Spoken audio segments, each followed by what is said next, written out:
The clerk please call the roll. Beloy. Here. Chapman. Here. Ellison. Here. Fahey. Here. Mullen. Here. Newmaster. Here. Wilson. Here. All right. Before we get to tonight's agenda, is there anybody that wants to stand and sing the White Bear Fight song? With that, we will get into our first discussion item, B1, which is Facilities Planning Committee report. Mr. Wall. Yeah, thank you, Chair Mullen, members of the board, Dr. Kasperchek. Over the past several years, we've had a lot of conversations in our district about facilities, about concerns that, looking at the north end of our school district, that there may be construction that at some point requires us to consider capacity. We've looked at the maintenance needs of our current facilities. And then finally, in October of 2018, the board commissioned us to begin a comprehensive district facilities planning committee. And we, at that point, decided to work with two outstanding organizations. We worked with Krause Anderson as our owner's rep throughout this process, as they're watching out and our best interest in it. And then we also decided to work with Wold Architects and Engineers. We interviewed a number of architectural firms. We were really impressed with Wold and continue to be impressed with the expertise that they brought to our planning process. Tonight, leading the presentation is Sal Bagley, who has been with us in all of the meetings that we've had since October. Also, her counterpart is Paul Epikowski, and he's going to be joining us perhaps a little later in the event of a conflict. We also have three wonderful committee members with us tonight. Our committee's met for right around 40 hours throughout the cold, dark winter nights and finished up their work this spring. Britt Folks on the far left. Hello. And Britt has students in our middle school and high school. She's a Sunrise Park student and in North Campus. In North student. Campus. Thank you for having us. Yeah. Jill Engwer.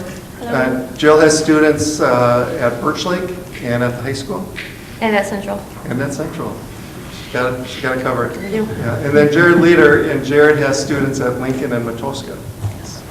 All right, I'll turn it over to Sal. I'm sorry, hold on a second. Can I just interrupt for 1 second? I just want to ask the question. I know this is a long presentation. There's a lot of information, and I want to make sure that board members have the opportunity to ask questions. So we just kind of, is there a point where you just kind of want to stop and open it up for questions for us so that we can make sure that all the information's getting out and we can ask questions accordingly? Sure. So we're happy to take questions anytime throughout. We've prepared for either having an ongoing conversation, or we've prepared about a half an hour presentation with the intent that the rest be discussion. So certainly don't hesitate to interrupt us if something seems topical. I think we have plenty of time for that. So Perfect. Thank you. As Tim so kindly mentioned, I'm Sal Bagley with Wold Architects and Engineers. We have a couple other members of our team here today. Matt Rogers is here, and Brady Meister. And then John Hunick and Jason Peterson from Krause Anderson are also here, so they might field some questions, but just didn't want too many people sitting up here. So our agenda for today is to go over the Facility Planning Committee process and membership, as it has been a pretty extensive process dating back into late 2018. We'll go through the findings and needs statements, which were really the culmination of their work when we came to you on January 28th. And then we'll spend a lot of time talking about the options they developed to address those needs, and that's when I'll lean heavily on our planning committee members here. And then finally get to the recommendation that they bring forward to you, that committee unanimously brings forward, and our next steps. So to remind everybody of the Facility Planning Committee charge, we brought a charge statement document to the board, I think it was in April, or August, about the intent of this committee, and it was really to develop a comprehensive long-range facilities master plan with one or more scenarios. They are recommending one scenario tonight, so I consider that a success. And the outcome is really to have a comprehensive facilities master plan to accommodate enrollment and programs for the next 10 years that is financially sustainable. So the applications were due to be on the Facility Planning Committee on September 24th of last year, and we had just around 90 members with a variety of backgrounds and perspectives. We'll go over that a little bit in a minute. And on the first night, we did an exercise of how many years people have had experience in the district, either living there or having worked for the district, and it was just over 1,200 years of experience. So that was a fun statistic. Here's the list of the dates that the committee met. So we had 2 all-committee meetings on October 9th and 23rd, so all 90 people. And at those meetings, we went over a lot of information about the district and getting people all on the same page. And then we broke into our study committees, so learning spaces, community spaces, and physical conditions. Each one of those had about 30 people on them. And each of those study committees met 4 times throughout November and December. We came back together one time with all 90 people in the middle of January to prepare for Coming to You on January 28th. And of course, we came and saw you that evening. After that, we've been doing a lot of work with the committee throughout February until now. So we had one more large committee meeting on February 6th. And then we had volunteers to serve on the options subcommittee. I'll talk a little bit more about that later, but about, I think, 35 people volunteered to serve on the options subcommittee to do the heavy lifting for the rest of the committee. And they met 3 times on February 13th and 26th, and then on March 7th. And then finally, we had 2 more large committee member meetings on March 20th, and April 4th was the most recent. So lots of time invested, especially by those who served on the options subcommittee as well, as Tim mentioned. Here's the names and relationship to the district of those who served on the Learning Spaces Committee. I'll just pause on that for a minute. I won't read everybody's name. The topics that the Learning Spaces Committee really focused on were technology and education, educational programming goals, building equity, modernization, branding, grade configuration, and last but not least, alignment with your strategic vision. Here are the names and relationships to the district of those who served on the Community Spaces Committee. And as I mentioned, each committee was about 1/3, 1/3, 1/3. And I should also mention, as I'm going through this, people did, when they applied, indicated their interest on what committee they wanted to serve on and ranked them 1, 2, 3, so people were able to focus on their area of passion. The Community Spaces Committee focused on athletics, performance spaces, community partnerships, and activities as it relates to the community as a whole. And last but not least, the Physical Conditions Committee members here. And they talked about site design and site safety, the condition of buildings and maintenance needs, capacity enrollment and grade configuration, and efficient operations. We went through a lot of information at our January 28th meeting. For those who are interested, I think that presentation is online. I wanted to hit a couple pieces of information tonight. So to remind everybody, the information reviewed included facilities information, lots about the district's strategic plan, so the lens through which we were looking at facilities, enrollment projections, and a capacity analysis of the buildings you have today in their current state, educational alignment with where you want to be in the future with programming, activities, athletics, and fine arts, and the challenges that there are there today, safety, security, and then maintenance needs. That's the facility analysis report. Additionally, we talked about trends in education and where facilities, school facilities are going. Talked a lot about early learning and the programming you have now and where you see that going in the future. Site safety and transportation, busing and how that works, parent drop-off. Some comparison to peer districts as relevant data as requested by the committee. Plenty of time on high school alignment, and Tim Wald gave a presentation at our last board update that was similar to what the committee got. And then most recently, school finance, so understanding the tools that are available to districts to do capital improvement projects, and district referendum history. Wanted to cover a couple pieces of information as they were driving factors for the committee, enrollment being number 1. So this chart shows district-wide capacity versus enrollment projections. So right now you're at 8578 students, or you were on October 1st.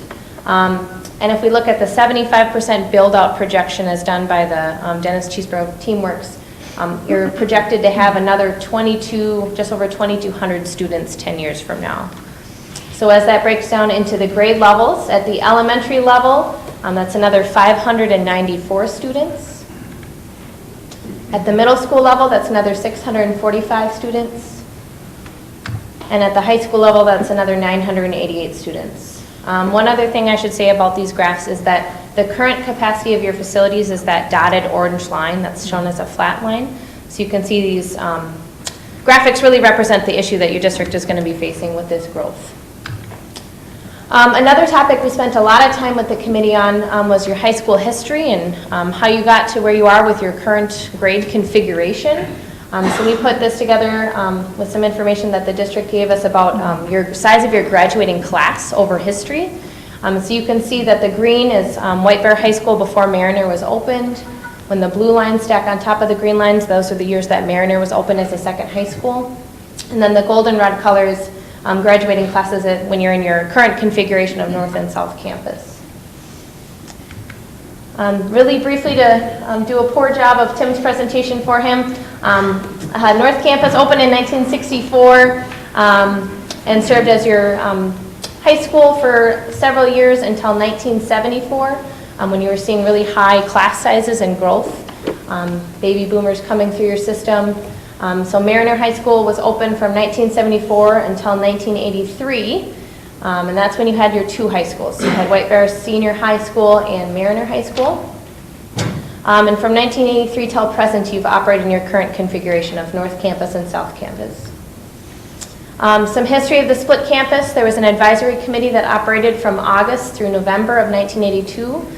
And we spent some time at our last board presentation going through the arguments for and against from that time that were published in the paper and things that that committee put together. And it was really as a result of declining enrollment or smaller graduating class sizes and trying to figure out the best way to handle that. And we've gotten some recent teacher and student testimonials regarding the impact of the split campus on their experience and their opportunities, which you heard a little bit about, as well as talked about comparisons to peer districts and what do other districts of similar sizes or with similar histories, what have they done. The facility planning, so after all of that information was reviewed, the planning committee spent a significant amount of time developing findings and need statements, so really conclusions of their data, and then need statements of where they wanted the district to go. I'm not going to read them all to you because we spent quite a bit of time on that on January 28th, but I'll go at a high level over the categories. So for the Learning Spaces Committee, the categories that emerged were the future of learning, early learning and building configuration. So I'm just picking out some highlights here that facilities need to support students being the primary agent of their education and having the right type of educational space to support that with variety and flexibility. Needing to plan for your early learning space that needs with your growth that is coming. And building configuration related to all grade levels, but especially the high school, while having equitable opportunities for all students.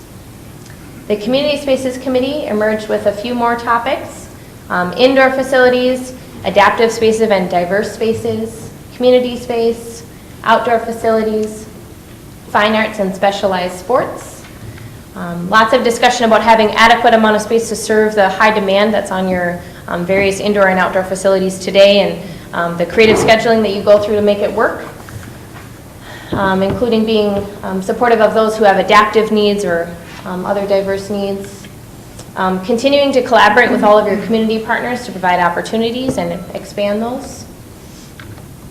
And fine arts, making sure to have an equitable fine arts experience for all students no matter what building they go to. And the Physical Conditions Committee emerged with equity in facilities, flexible and future-ready spaces, safety transportation, capacity enrollment, and building conditions as their main themes, I'll say, in their need statements. Providing equitable access to facilities to meet everybody's needs, buildings being able to support your best safety and security best practices, to be able to accommodate your projected growth, that was a big conversation among them, and have appropriate and reliable systems, so spent quite a bit of time going over the maintenance report at the various buildings.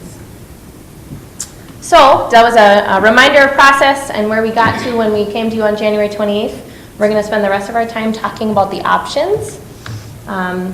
To bring you up to speed a little bit on where we've been since the end of January, we spent that February 6th meeting really generating options with the entire committee of 90 people.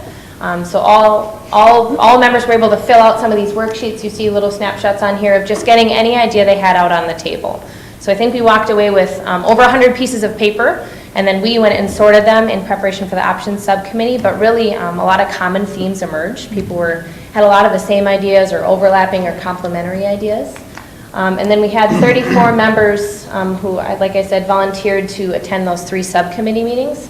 And the intent was really that they helped us develop and complete those. So they weren't advocating during that time or arguing for their favorite option. They were really helping us bring back well fleshed out ideas to the rest of the committee.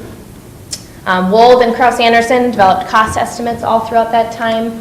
And then we also had ongoing review with the administration and impacted programs. So a lot of meetings in that time to make sure what we were bringing back to the committee was feasible and responsible.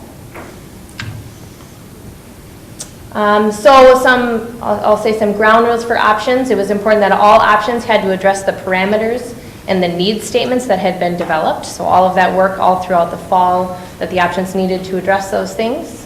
And things that they could consider when developing their options were grade reconfigurations, repurposing of buildings and or sites, additions or remodeling, and new buildings.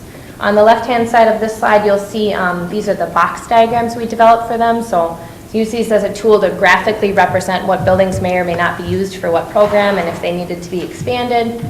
So a variety of tools were used to help put these very complex master plans into easy to digest steps.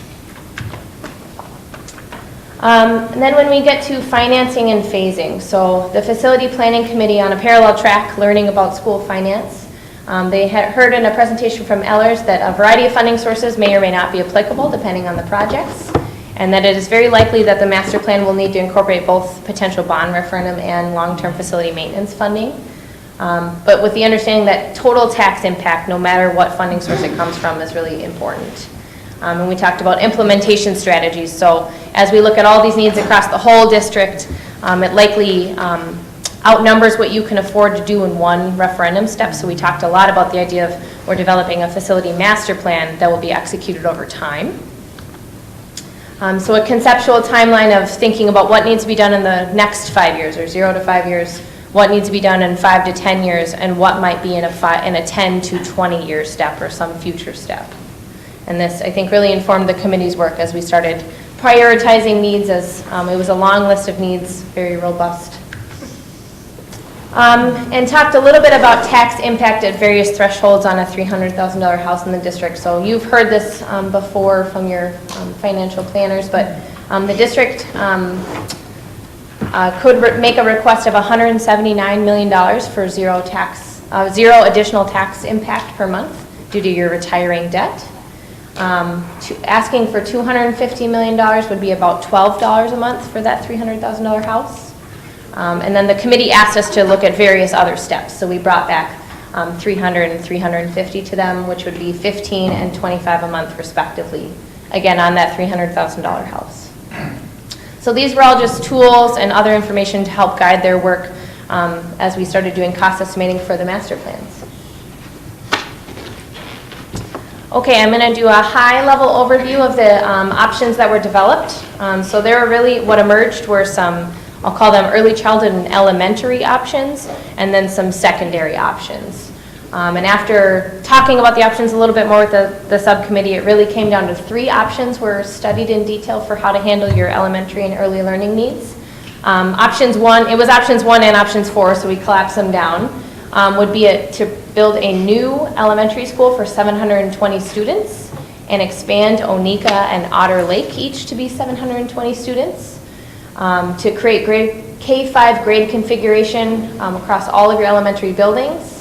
And then to have 2 early childhood centers, one housed at current Hugo Elementary and Normandy Park, or Hugo and Sunrise Park if Sunrise Park was not utilized as a middle school.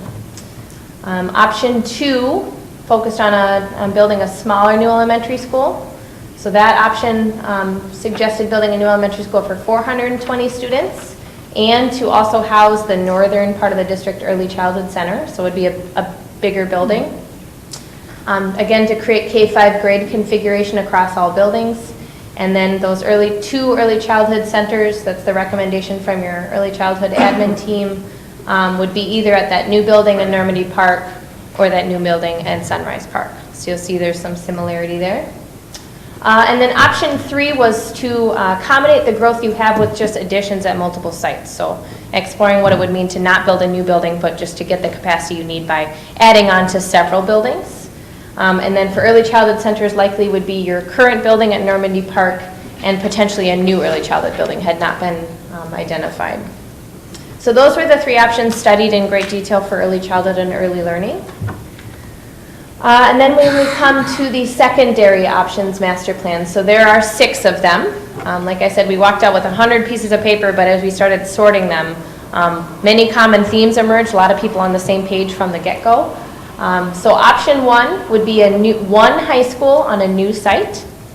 So it suggested to build a new 912 high school on a new site, and then north and south campuses would both be middle schools. And there's a lot of detail to all these options. I was trying to make a summary here. Option 2 is one high school on North Campus using the square footage you have at North Campus. So it was to expand and remodel North Campus to become one 912 high school. And then Central Middle School and South Campus would be your 2 middle schools. Option 3 is very similar to option 2, except it suggested using South Campus instead of North Campus. So expanding and remodeling South Campus to be one 912 high school, and Sunrise Park and North being the 2 middle schools. Option 4, very similar to the elementary, suggested expanding all of your current facilities and not having any new buildings to accommodate growth. And North and South Campus would be in their current configuration and from a grade alignment perspective. Option 5 was an option to explore having 2 high schools within the district. So the idea from the planning committee was to build a new high school, likely in the northern part of the district, and then to maintain South Campus as a second high school, and then Sunrise Park and North as middle schools. And last but not least, option 6. So similar to option 2, it was a high school here on this campus at North Campus, but it was an entirely new building. So building a new high school here on this site, and then having a new middle school and South Campus as your 2 middle schools. So in addition to, I'll say, those major moves of trying to accommodate capacity, there was quite a bit of discussion about program needs at the various grade levels and how to provide modern learning space or flexible learning space, and lots of strategies to address that. And also in all of our meetings with the principals, many of them identified issues with their building of not having an orchestra room or not having an extended day office or not having adequate capacity for music or things like that. So the committee spent a lot of time talking about those program needs as well. Or Sunrise Park not having an auditorium is another good example, and adequate gym space at really all secondary buildings. So I'm going to turn it over to our planning committee here for them to talk about their process, but I'll just introduce it by saying they use lots of tools to review, analyze, and prioritize the options. It was lots of time talking, so we did large and small group discussion, lots of development of pros and cons in large and small group, evaluation against all those needs statements, so is this option really accommodating our needs, and then total cost, and we did some straw polling. At the very end. At the very end, did some straw polling. This was all done with the framework of all decisions needing to be made from the basis of consensus. So I'll quickly review the process we used for that. So we used a tool called FISTA5 Consensus, which is really the idea that everybody in the group has had time to talk about their concerns, even if it's not their most favorite option, and that they feel their issues were addressed and they're comfortable with something going on.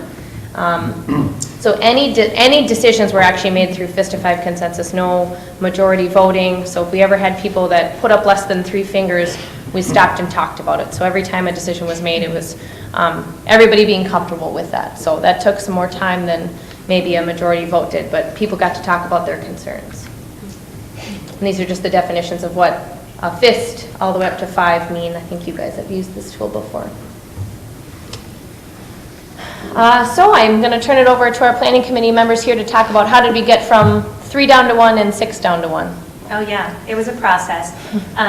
Just to reiterate, my name is Britt Fowkes. I'm a community member and I have 2 daughters currently in the school district. And I really approached this, and I think we all did, just from as a community member, less as a parent, although we all have our own unique experiences. I can safely say everything that Sal just vetted, there is a ton more detail and conversation that went behind that. In particular, through the solutions or the options phase, We had a lot of conversations, and they all centered around those early slides where we talked through what are some of the needs and the wants of our community. Each one of those subcommittees, and that's where I'm going to start, the subcommittees really identified those need statements, and those need statements were our path. They were our guide for every conversation that we had. So any of the options that came out of the Solutions Committee were discussed with a lens around how well does this meet the needs of each one of those subcommittees? Are we doing right by taxpayers? Are we reconciling our needs versus wants and priorities? There are a ton of variables that go into this. As you can imagine, looking at some of the earlier slides too, we have a diverse set of needs. We have different sub communities within White Bear. We have capacity issues, particularly in the north side of the city, but not discounting that it also exists on the south side as well.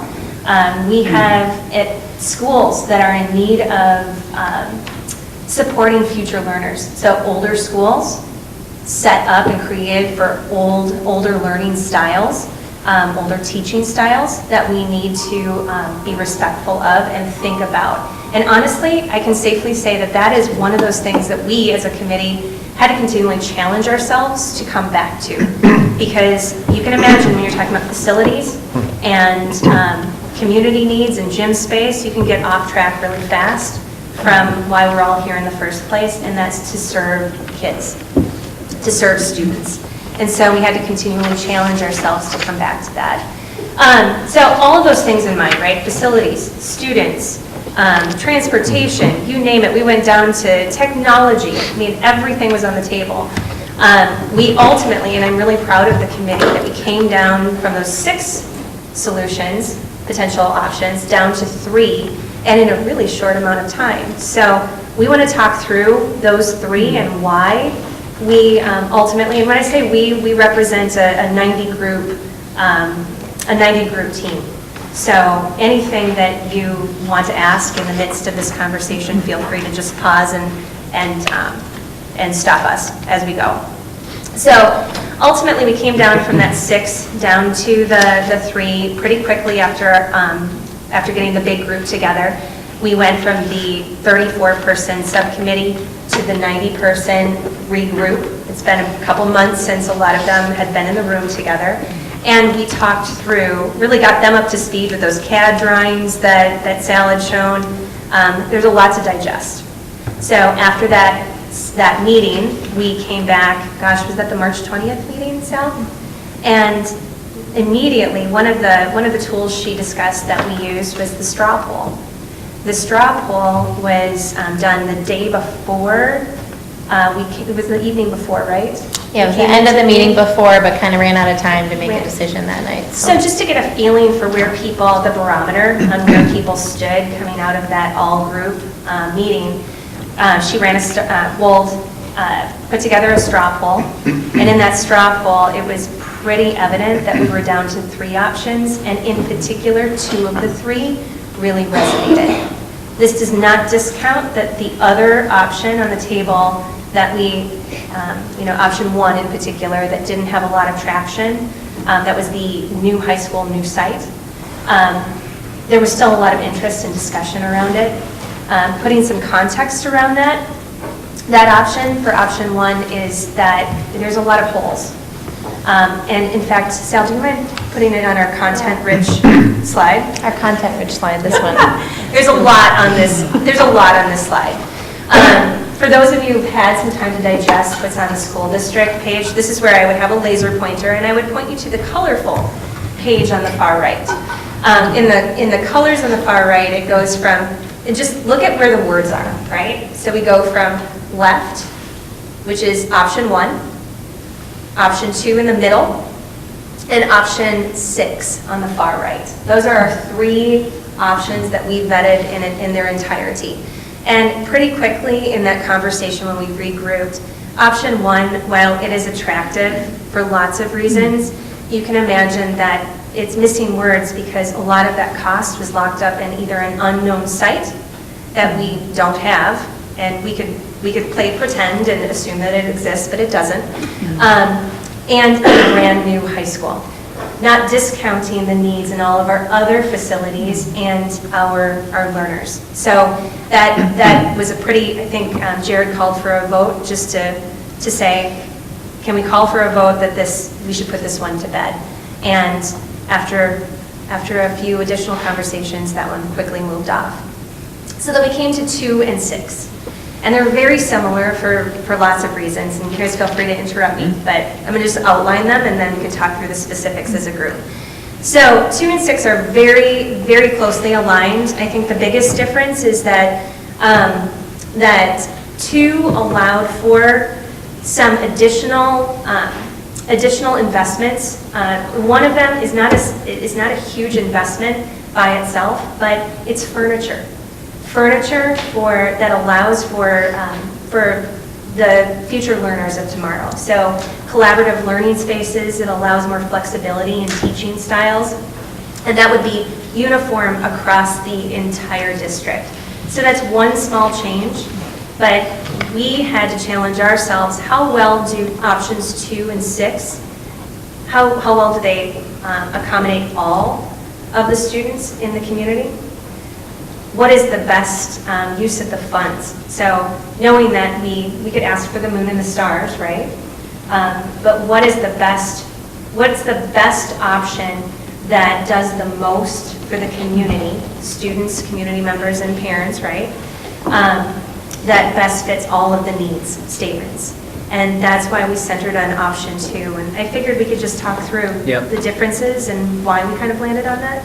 Yeah, so, and again, hello, Jared Leader, community member and parent of 2 elementary kids in the district. And I would just say, can we pull up the other one, the one nobody can read, because it's so small?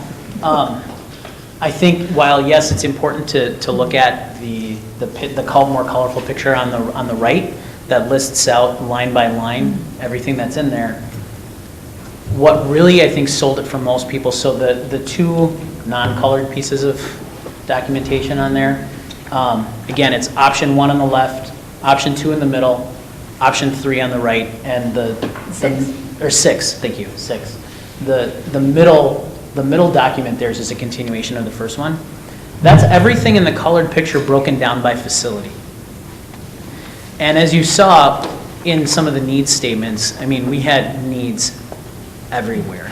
You know, this wasn't just a need at one place. And yes, the options sort of have the name of what happens to the high school, but it's way more than that.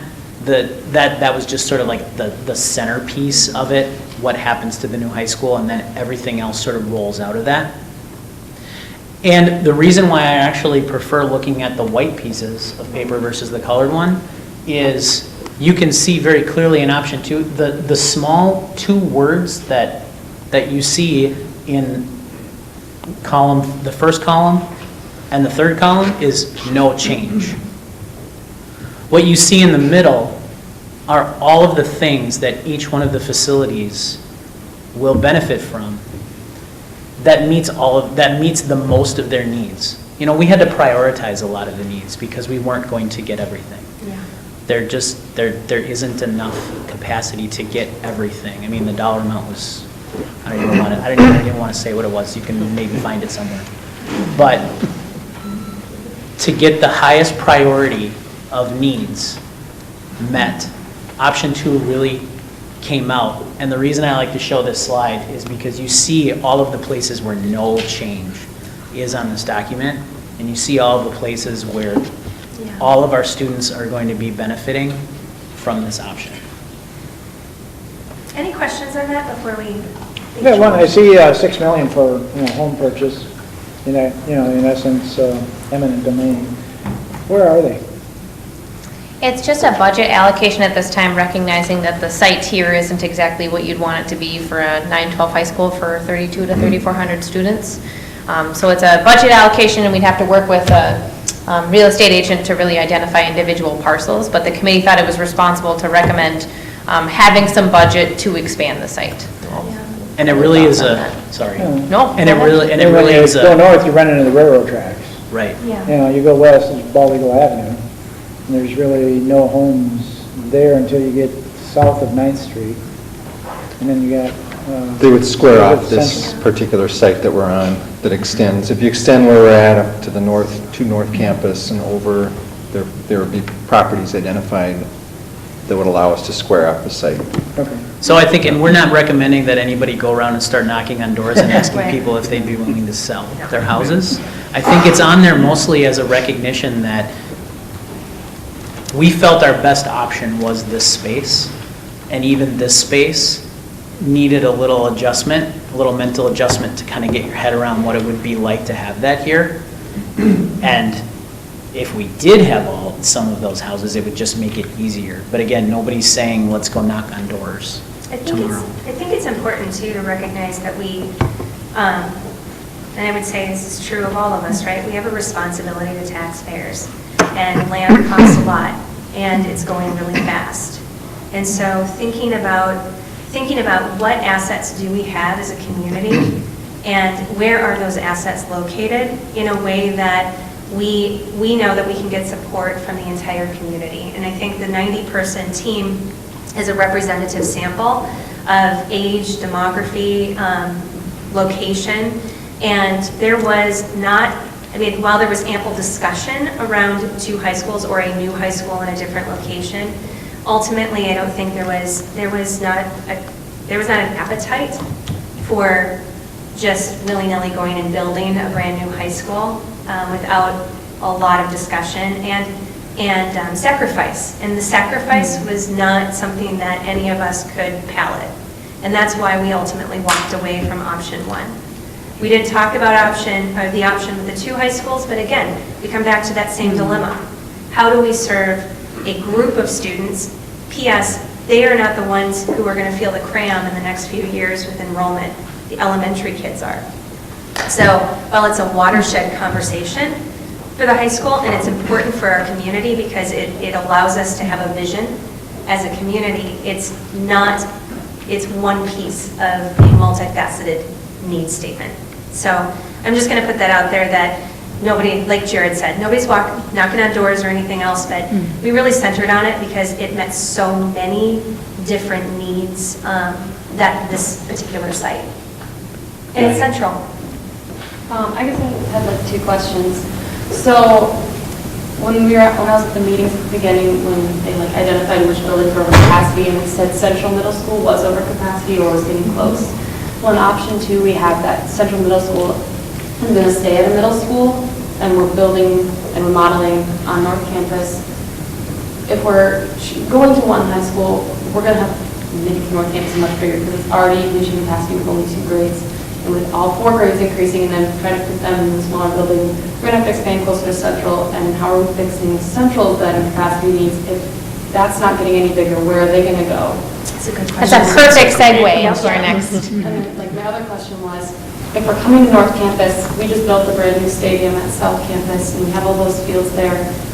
Are we going to move that stadium here, or are we going to keep it over there, which then requires every single team, track, soccer, football, lacrosse, all those people to then go over there after school at night to then do their games, do their practices, and there's no locker rooms then over there, if South Campus is then being used for something else, where are we going to do that kind of stuff? Just kind of like, we're moving it over here, we have so much over there, what's going to happen with all that? Sure. No, I think Questions, Mandy? let's unpack Questions. that in 2 pieces. Maybe address the middle school question first. I can take the middle school question because it's actually pretty straightforward. It just isn't sort of highlighted very well in the presentation.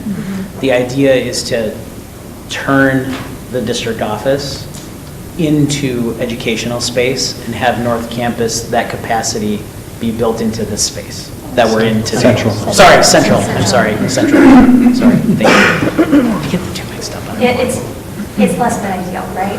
I mean, I'm sure you're thinking to yourself, well, brand new, North is sitting right next door and we'll have bright new flashy, right, attached to it, and Central and the district center older. We have put into this proposal and recommendation updates to it. And it is part of our long-term strategic plan to address the middle school conversation. But given how many different sites we needed to touch, and the new building for the elementary level. It was not, it's not that it was not top of mind, we just had to layer it in a phased approach. So that's that, did that answer that question? In terms of the fields, right, the beautiful stadium. The beautiful stadium's not going anywhere. I think we had a lot of conversation about this because obviously it's sort of a lightning rod for all the sports enthusiasts in the room that you want your stadium to be attached to your high school, right? We talked about other communities who don't necessarily have that happen and how they are addressing that. Hastings is a great example. So I'm going to start there. Hastings is a great example because theirs is born out of history and community pride that their stadium is apart from their new high school. In terms of where we landed with this, we knew that in this phased approach, we would be somewhat landlocked early on in the first 5 to 10 years. And ultimately, we will have to utilize that stadium at South short term. But the long-term vision is that along with addressing the middle school site recommendation for Central and the District Center area, that we would also factor in the field, the stadium. And Did I hit that? Yeah, you did. Okay. And I think the only thing I would add is this is one of these cases where we had to prioritize the needs, right? This is the case where, yes, it would be ideal to have all of those athletic facilities right next to the high school. We did have, though, there are some other schools that handle it where they're going back and forth, and there's some logistics around that. Though I think we felt that the logistics around that versus the logistics that we currently have with 2 different high schools and just sort of the day-to-day of moving kids back and forth, that it was enough of a win that we could prioritize getting the athletic facilities over here for later. And so, yes, but that is a very real thing that people will have to, that people should know, is that this option does require that. Somebody have a question? Mr. Chapman? Is there a timeline as far as when this would happen? I mean, moving the facilities over here?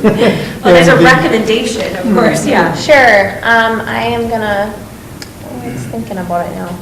Are you talking Expand specifically it? about athletics? Athletics and also the renovation There it is. of what's needed to this facility here? So Sal's going back to the slide that had, in the project management business, we called the Gantt chart. There it is. So this is a very high level. It's really the closest that we got to an actual date of answering your question. So with the idea being that this 2019 0 to 5 years would be, somewhere between that 5 and 10 years, right? You can draw that 2024 line further out if you want, closer in, but it would sort of look like this. So somewhere in that, that would be where we need to draw the line, and finances would play into where you wanted to draw that line. Looking at other funding that may be coming on or coming off. We felt like, I think that the closest thing to a decision, and we didn't make a decision on this, was in our minds, maybe 10 years from now, we have another committee that's similar to this one that addresses the needs that we're deferring as part of this plan. We created the outline. Right. And if you look at the slide before that with the colored page, you can see like the orange is the five-year plan, and then the green I think is the next phase, and the blue 5 is to 10, yep. the blue is that long-term. The 10 Goal. to 20. So this is a comprehensive plan, sort of how you might want to stage it. And I don't think it's as simple as we do this in the next 5, we do this from 5 to 10. The LTFM allows us to somewhat overlap and make, we can, I don't want to speak for the school district, obviously, but it allows some flexibility in the timing of some of these initiatives in the interim. So we weren't living in this, black and white planning phase. Deb? Can we get a copy of those, because we can't see it on, Sure. we can't I read it can, on our I can eyes. pass this around and just go off memory. It's my one copy. They're I also mean, as on we're the, considering everything going forward, it'd be helpful just to look through that and be able to see the mindset. if you want to have access to it, this moment is on the website under our last committee meeting, but we can get that sent out. Before we keep going, I wanted to quickly highlight the recommendation summary because there's a couple pieces that haven't come up yet that are important. So what we've been talking a lot about is expanding and remodeling North Campus to be 1912 High School for 3,200 students, but expanding the core spaces for 3,400. There is that allocation to expand the site as we talked about, and a recognition that we will likely have to relocate the bus and maintenance facility as it's already challenging as is. South Campus to be a grade 6-8 middle school for 1,350 students. Central Middle School has got brought up by a question, expanding into the current district office space to be a 6-8 middle school for 1,350, and there's enough space there to do that. And then Sunrise Park would be renovated into a district center for the district offices, the South Early Childhood Center, the Transitions Education Center, which is in a lease space currently, and the Senior Center, which is currently at Normandy Park. And then page 2 of the recommendation summary is to build that new elementary school for 720 students in the north part of the district. Expand Onika and Otter Lake Elementaries to be a capacity of 720 students each.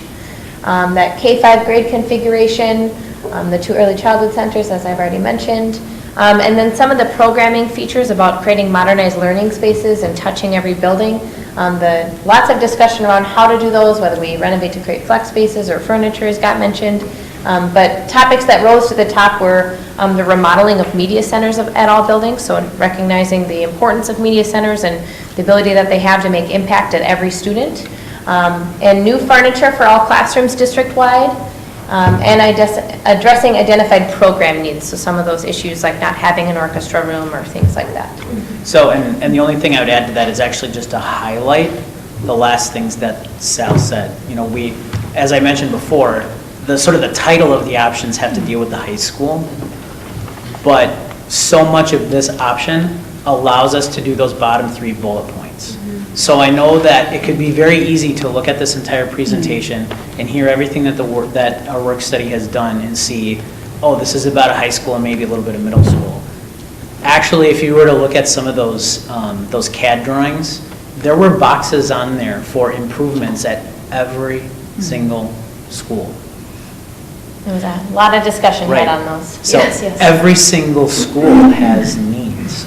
The one item that constantly got pulled out of all of those is a new gym at Lincoln. You know, that was. I mean, but there were other things too. Because I mentioned it at convocation. We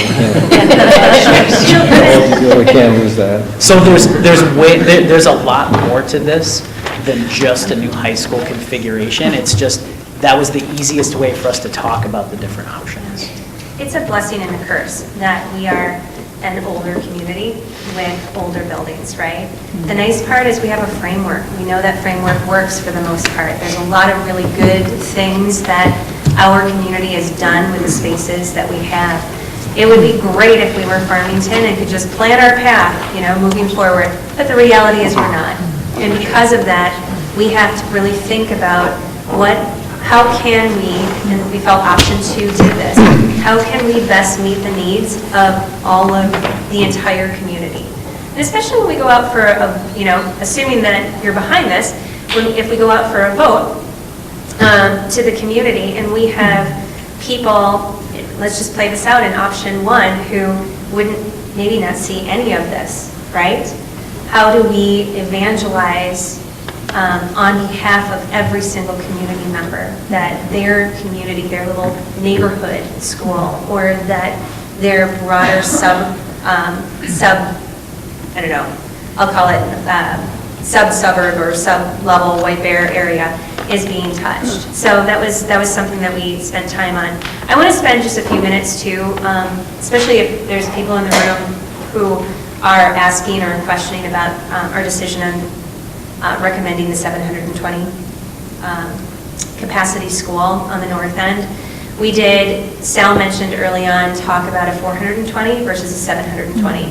And there's a lot that went into that 300 capacity difference. Early on, in our elementary options, there was a discussion about taking Birch off the table completely, right? There was a discussion on, oh my gosh, what's one of the other ones that we had?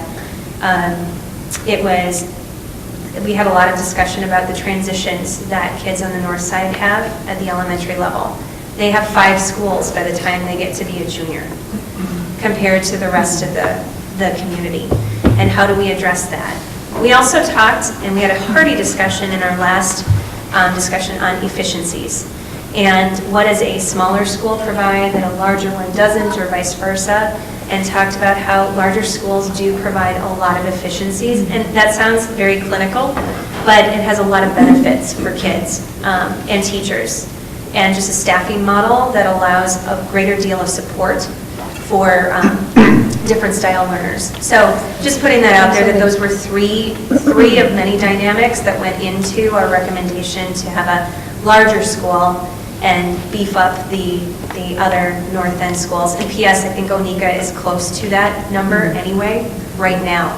So it takes a great deal of heat off that school from, I don't know, absorbing all of that growth. Ms. Ellison? I have 2 questions. One, the new bus garage, is there a thought about where that would be? Currently looking at some options. I don't know, Tim, if you have any more information, but. No, just trying to, bus garages are a little tricky because you have to, zoning is a big part of that. So we're looking throughout Wiper Lake, Hugo, Vadnais, where we can find, space of land that would work satisfactorily for a bus garage. Because I would assume we would need more buses too, as we're looking at this enrollment growth. Yeah, we may. We may also contract more. Okay.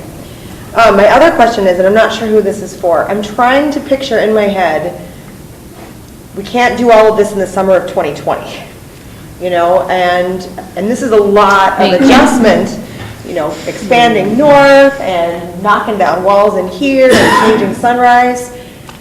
What is that going to look like? Sure, I'd be happy to talk about that. We've just started talking about, I'll say, the timing and phasing of the plan with the administration and with KA. So the North Campus project is likely, I'm going to assume you're going, the recommendation might be a November election, so if we go from there. Likely about 1 year for design. So you're going to want a ton of community and stakeholder engagement in that, and lots of thoughtful planning. And it's likely a 3-year construction project, 2.5 to 3 years, kind of depending. John's shaking his head yes. That means that that's about a 4-year, somewhere around that 4-year after a successful referendum, which at that point then South could become a middle school, then Sunrise could become. So there's a few critical pieces. That being said, I think it'd be advisable to start working at all of the elementary schools in the interim, so things like the new elementary school and the bus garage being right out of the chute after a potential referendum to start freeing up site space, because you already have that capacity demand right now. And then there are improvements planned for every building, and you'll want to phase that so you can still do summer programming and things like that. You don't want all of your buildings under construction at the same time, I can promise.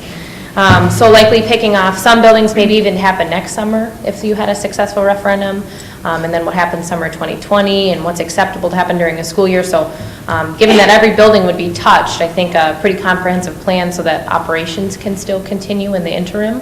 But I think obviously the big question is North Campus. So do you envision that, I'm sorry. No, the only thing I was going to add is, like, my wife and I were talking about that same question, and we realized that my oldest child may be the class that goes to North Campus for 2 years, South Campus for 1 year, and North Campus for 1 year.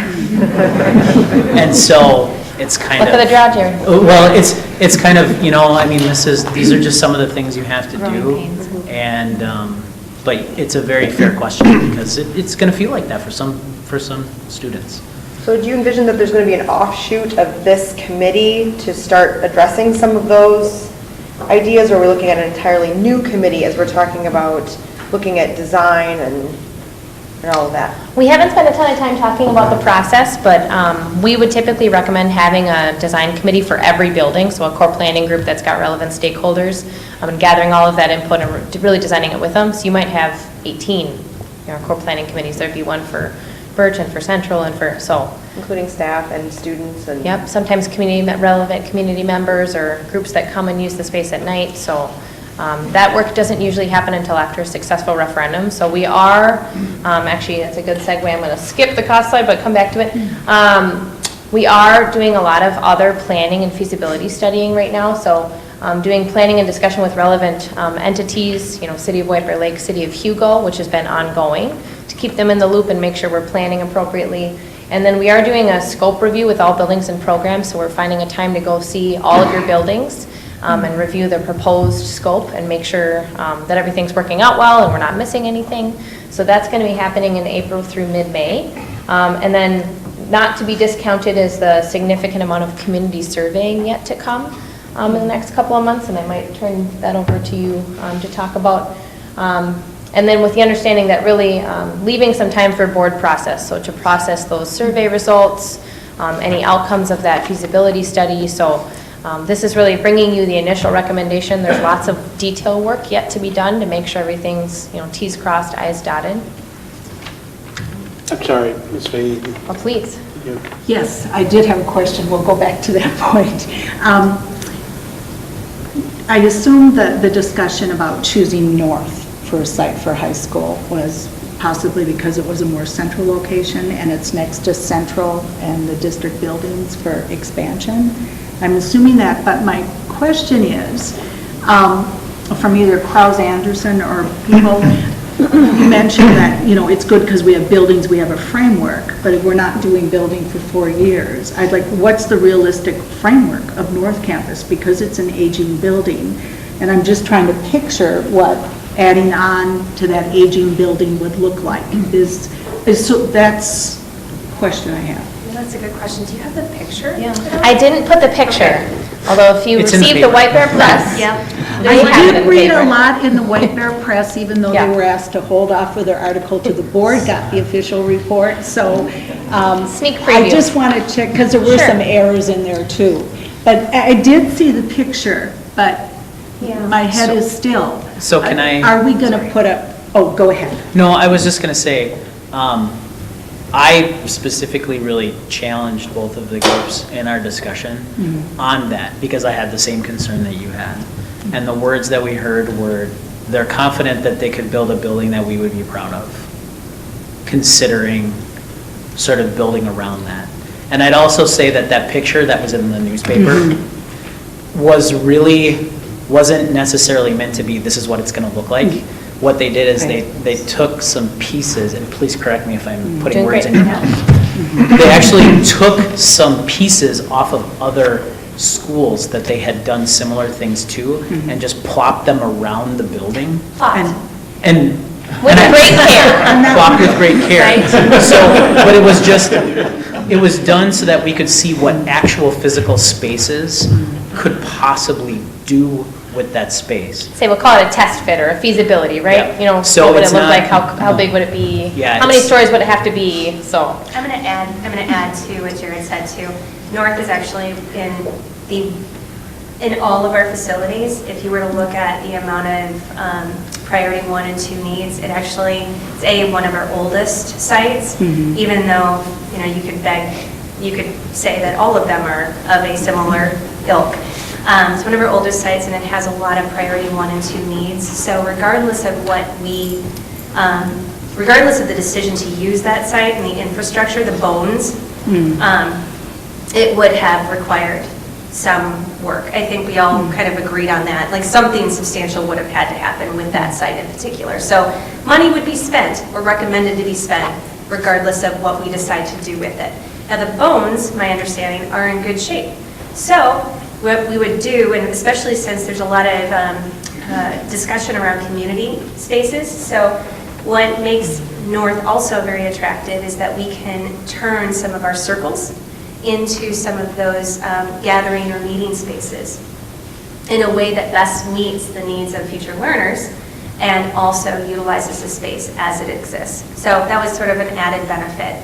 But to Jared's point, Paul got up there and said, not only would you be proud of it, he said, it will be a fantastic building.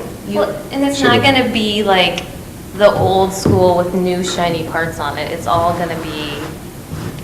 There's a remodeling budget built into the Yes. budget. And that And was Right, but mine was basically the framework, how, is, because often, if you don't build something new, it's not zero cost because you're still maintaining aging buildings.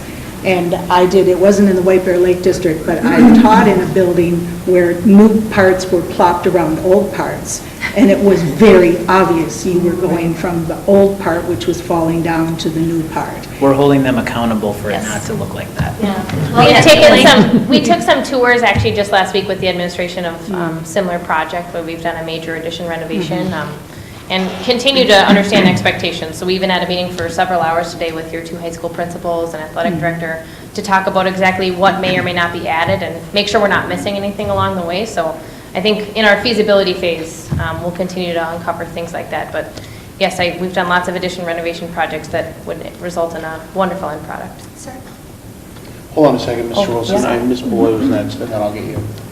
I like what I'm hearing about the changes to North, because the whole circular classroom idea, it just has always boggled my mind. You've got a 10-foot wall on one side and a 30-foot wall on the other, because you're in a pie shape. So this is probably a Kraus Anderson question. Are those like classroom spaces going to, which are in some of those circular areas, going to be squared off? Are those going to change somehow, or is that basic structure going to stay that way? At this time, it's not intended to go square you can't make a round building not round anymore. But talking about how we can make those classrooms more successful. So I think the furniture will make them much more usable, to have flexible furniture. We've also talked about the ability to open up some space around those circles. Maybe the media center is an opportunity, so there's access to flexible resource area.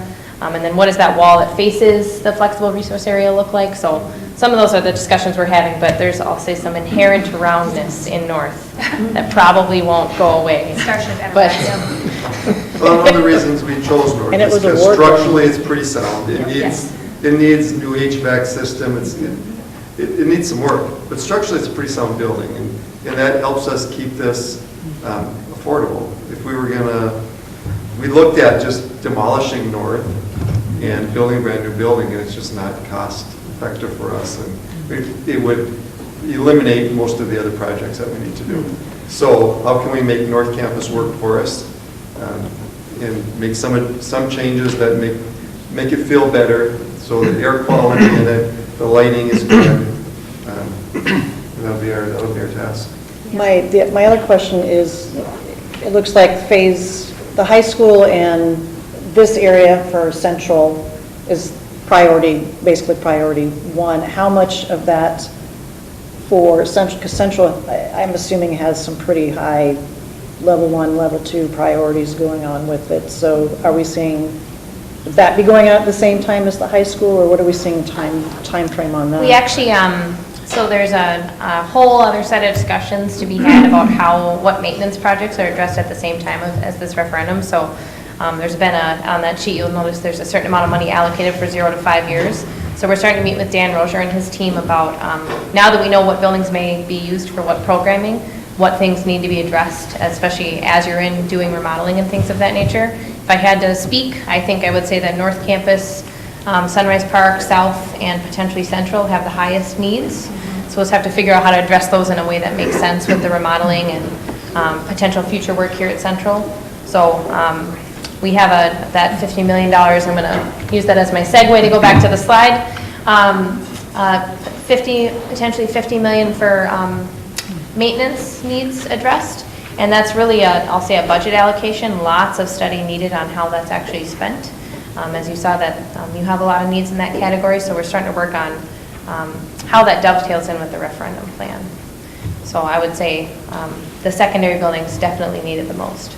Yeah, and that's where the competing needs piece came in, right? We have most of our enrollment immediate needs are at elementary, and our facilities needs are at the secondary level. And how do we reconcile all those two very important and large pieces into a facilities plan? Mr. Wilson? Back to the bus maintenance facility. It's clear it's not part of the projection. Was the notion ever brought up about making it an underground maintenance facility? To my eye, it's small, as maintenance facilities go. We've not talked about that. So we've talked about, setting aside a budget, but not really what the solution might look like for the maintenance facility. Okay. So parking structures in general are incredibly expensive versus, above ground, but I don't think we've studied it. Look at that. I just keep I don't know, telling John, them you've got a north and parking garage under your underground building, if you can speak to it, but. Yeah, they're expensive. Underground parking is much more expensive, but I think there's a lot more, there's a lot more research looking for available property and one for bus garage. Because it's not only bus garage, but there's storage needs, maintenance needs, wash bay needs, so Fueling. it's still in the works. But you would get to keep the use of the surface ground, on the site, right? That's true. And usually when people make the choice to go underground, it's because they are land starved, right? It makes sense when you've got issues with site size. So I have a kind of a series of questions, and first of all, I want to say this and make sure that everybody understands, I totally respect the process, I respect what you guys are saying, and I totally get this piece. I just have some questions just kind of regarding it to get to this point, and have some more questions, especially around the budgeting of those process. Sure. So through the beginning to the middle of this, were there any talks about leaving the high schools, turning both the high schools into 912 and us having 2 high schools in the district? And then did you do any study around the budgeting over preparing those 2 schools to do so, allowing us to free up additional costs back into the district for other things? Sure. So you guys jump in anytime. It's your work. So the status quo option where the committee explored addressing capacity by adding on to every building, there was some discussion of, well, if we add on to both buildings, you wouldn't have to keep 9, 10, 11, 12. So that option wouldn't really have a price difference on if you had North Campus be an expanded 9, 10 and expanded 11, 12 at South, or 2 similar sized high schools. So they did discuss that. That was also a variation of the 2 high school option.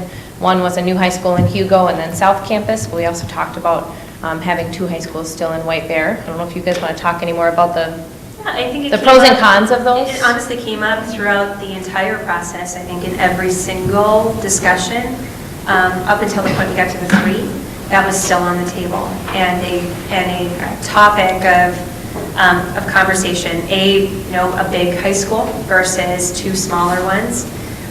The other implications would be community, right? What does that do for us as a community? Is there an appetite for it? We're all tasked with reaching out to our community members to ask them what they think of that as well, right? And there's some history behind that, not all good, right? Between having 2 high schools as a White Bear community. There's, like I said, we talked about the size. It'll be a big high school, but how do we account for that? How do we accommodate for that? And are there examples where that is done really well? And that's where we pulled from, Allison Gillespie and her experience at Wayzata, and how they created, different deans oversaw different grade levels. So that was one of the things we spent a lot of time talking about on that front of how do we create a school within a school approach in a big setting, because it is done well elsewhere. And then I think in terms of again, we come back to, we have the swath of needs, it's a breadth of needs across all of the schools, and are we really doing what's best for the entire community if we just touch on little bits of schools, right, on each one of them? Are we really addressing all of our facilities needs? Are we really addressing the student learning initiative? And I think we ultimately came down to the fact that just wasn't cut and mustard, that option. And there's sort of 2 reasons why that was really taken off the table. One is programming for the kids, and the other is what that does to the community and has done in the past. Yeah. So the programming for the kids, there was what that would do when we start, because remember, these are enrollment projections. It's not what our enrollment is now. When we were done with this, we would have 2 schools about the size of Matamidi, and we would then grow into those larger spaces. So so you think about some of the programming challenges that other districts have had when they've had schools about that size. How many AP courses can you have? How much how much other kinds of differentiating programming can you have for students who have different needs all across the learning spectrum. So that becomes more of a challenge with a smaller school. Now granted, we would grow into that, okay? So maybe that's kind of solved with time. But the other piece of it, and this is where we did a lot of listening to people who have been in, who were in the community in the 70s and in the community in the 80s. There were a lot of people on the committee who were that. There were also, you know, some of us live where most of our neighbors remembered that. And they remember how that felt for the community to have two different high schools. What we heard is that it was a very contentious time in the community. We heard the word split a lot, having two different high schools. And that, you know, we initially tried to look at it and say, oh, well, you know, it was a healthy rivalry. But that's really not what we heard from at least from the people who wanted to speak the loudest. I mean, people said they weren't able to go into a restaurant in the other part of town. And that was something as a community member, we didn't even want to interject. We didn't even want to try to go there. And we also then compared it to other districts who have created another high school. You know, I mean, ours would be a little different in that people would be moving around, but still, another high school. We've seen what's happened to those communities. And because the White Bear Lake School District and the community around it, we just felt like we were living in a place, like we wanted to live in White Bear Lake, right? We don't just live in a suburb. We live in White Bear Lake. We live in the White Bear Lake School District. We want to be here. And we really didn't want our community split. I think, just adding to that though, unlike the 70s and the 80s, we have a more diverse base of community members, and that diversity is north-south. And I think it's important to respect and understand that by doing that, we will polarize the two poles of our very centralized community. And so we spent some time talking about that too, of how do we unite the community through a single high school instead of having, you know, the have and have-nots. I'm just going to put it out there because that is a definite difference if you were to just do a demography overlay between the north and the south side schools.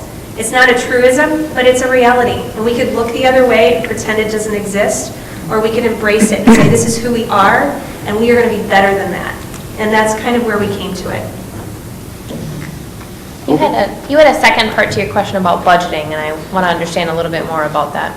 Well, I just wanted to, when you guys were examining the budgeting as far as what it would take to get North Campus where it was, I wanted to see if you budgeted, hey, we need to do a little bit of an addition to South and a little bit of addition to North. But to be honest with you, after I heard that, it makes total sense, and I like the option of which you guys are at, so. Yeah, we did, so you guys have seen, we're desperate to not get to the cost slide. But we did run full cost estimates, or I'll say comparative cost estimates of all of the options, and the committee weighed those before they were broken into master plans.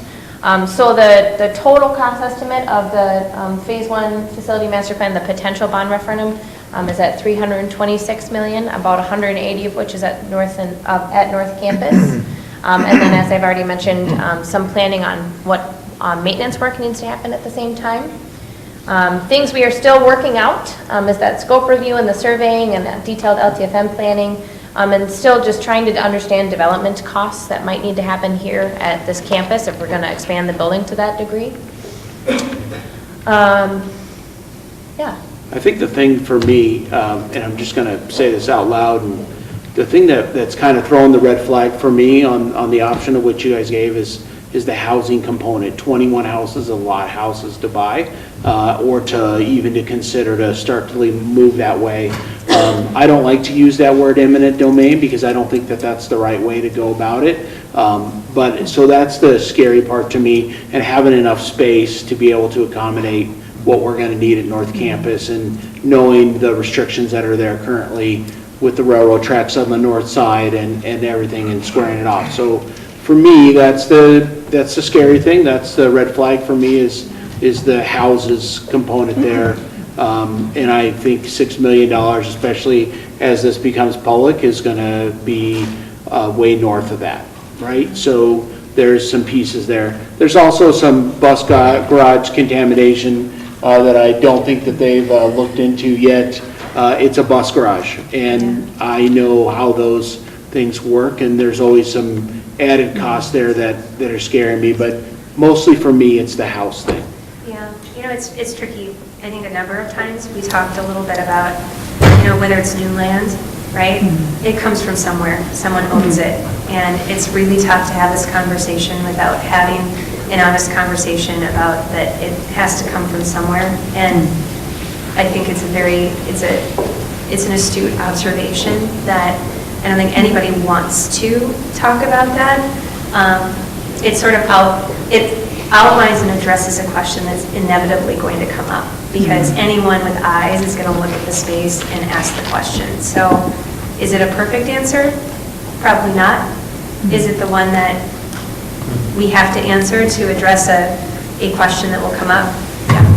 And I think the way that we ended up getting there, as what Britt said, we don't have the right piece of land really anywhere in the district to build anything to this scale. Yes, we've been purchasing some things up in Hugo, but what's being purchased up in Hugo is not even close to the scale that we would need.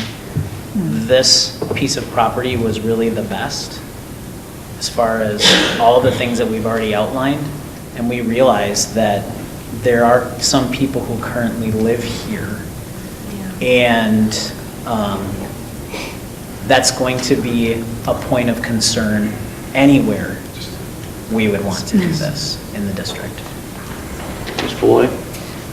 So if, say, this bond referendum amount, 326 million is the number that we potentially land on. So the highest one that's gone through in Minnesota so far is, what, 249. 249? When are we going to start the community surveying? Great question. I believe the Morris Leatherman survey might be underway already, if not maybe No, tomorrow. we're developing it. Okay. We're still working on it. Okay. So we did a baseline survey, if you recall. Peter Leatherman came and presented that. We'll do another survey now that we have a potential solution. There'll be another survey. We'll launch that within about a week, we hope, and that'll take a couple weeks to conduct, and then a week or two to compile the results. We'll have that back. Meanwhile, we'll have another, it's a qualitative, these are quantitative, this will be quantitative data that we get from Morris Leatherman. We also have a qualitative instrument where the plan will actually be described and sent out to each resident in the district so that everybody can see the plan. So, and then they could also offer input, there's a way to offer input on the plan, offer their thoughts. So we have a lot of outreach coming up in the next month or so. Yeah, on the surveys. I'm sorry. I think John Hunick from KA has been trying to pipe up. Trying to. Can I just further ask on your question about the fields and the house purchases? So it works without purchasing all those houses. Okay, I mean the plan does. It comes to the number of practice fields that you would put in there. So it might be a long-range plan that's still being discussed. It's not like you need the plan just to go all buy those houses right away. It could be some future decision. It could affect the number, because there's a lot of practice fields that are being planned on the site also, obvious reasons, and maybe still a track, so you can still practice here, but your home or your varsity game field is on South Campus. So I think there's an option there that can be studied. It doesn't mean it only works if you buy all those houses. Does that make sense? No, and I totally understood that. That's still just that red flag for me that's going and saying, hey, no, and you get down the stretch a little bit, right? People, listen, anybody, that's your home and that's where you live, and, you want to stay there forever, and, that's a big deal. So people are passionate about their properties. Absolutely. I just want to be clear that it fits. It just might depend on the number of athletic fields or open space or parking space that fits on the property.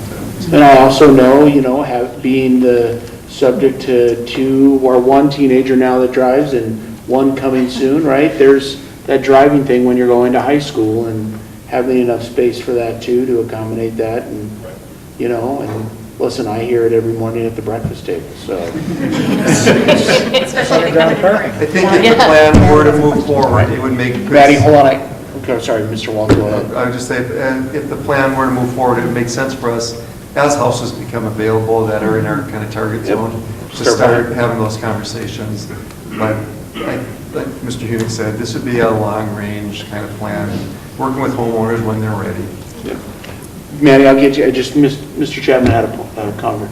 Just curious, in terms of the committee, do we know as far as demographics, as far as how many people came into that committee meeting, the 90-plus people? How many of them were coming in with any type of perception or notion that a two-campus system like we've got now is what they would prefer versus one campus system? The reason I ask that question is I believe, and this new survey is going to flesh it out for us certainly, but as I recall, a few months back when we had the gentleman in here that did the survey, it seemed like it was pretty close as far as 50-50 or 48-50, how many people, 48-52, how many people percentage-wise were in favor of a two-campus versus one campus. I personally like the idea of what you presented here, one campus. But I'm just curious if we know, everybody, the committee came to this conclusion, but how many changed their mind? And I guess is what I'm getting at as the process went on. That's a great question. I don't think we didn't ask everybody when they applied if they had a predisposition. I would say there were certainly a lot of people advocating on behalf of two high schools before conversation There was happened. lots of discussion on two high schools, and Okay. I think that, through the process, I mean, I can tell you, I didn't go into it having a one or a two campus in my head. But as we talked about stuff and people brought up different points, we all kind of were not led, but we all kind of came to the same conclusion, that this seemed to be the best option with the space we have, with what we were asking. And I can say too for myself, if I'm being honest with myself, I probably had a slight bias towards, let's build Hugo High School and a new, whether that's tear down and rebuild, White Bear Lake High School. And let's have, at least maybe we can split the district along civic boundaries. That was probably my slight bias going into it. And as a part of just hearing not only people who had been around for a long time and remember what it was like to have two schools, but also listening to people who actually live in Hugo, people who actually live in Vadnais Heights, people who actually live outside of White Bear Lake, it really sort of became clear to me that this is really what we believe the community would prefer. There were some people who still believe, who I think at the end still were asking the question, but ultimately we come to that consensus through the fist of five, right? And so we got them comfortable as a committee, they were comfortable enough pursuing this, knowing that the majority were on board with a single high school. And I don't think there were many, Not too many. that weren't on, not that they were all on board, but that was like a 3 or 4. There was only a couple. Yeah. Because over the years, I've been surprised I run into a number of people that, want the one school campus, and then there have been people that say, I like the idea of the freshmen not being with the seniors. And there's a number of people out there that do like that idea too, having it status quo. So I'm just curious what the... Well, just going back to that survey that we did in the fall, it was around December. Yeah. The response to the one, what's your perceptions of our split campus high school? It was about a fourth said, we think this is a really good way to go, about a fourth who said, we think this is the wrong way to go, and then 50% didn't have an opinion on it. Okay. So there's a lot of people who really haven't fleshed it out or didn't have experience with it. And I think Britt answered that before with the diversity of the district. If we do a north-south high school, we're splitting our district, unless we go east-west or something like that. But I think that is a perfect answer with our equity commitment that we've just developed. That is that would be my answer to anyone who is questioning whether going to one high school. There's obviously a lot of other reasons, but creating a North High School and a South High School, we divide the diversity. We create a... It's who we want to be. Who do we want to be? There were Exactly. lots of comments brought up too about this, how kind of special this community is and how it's kind of prided itself on being a bear.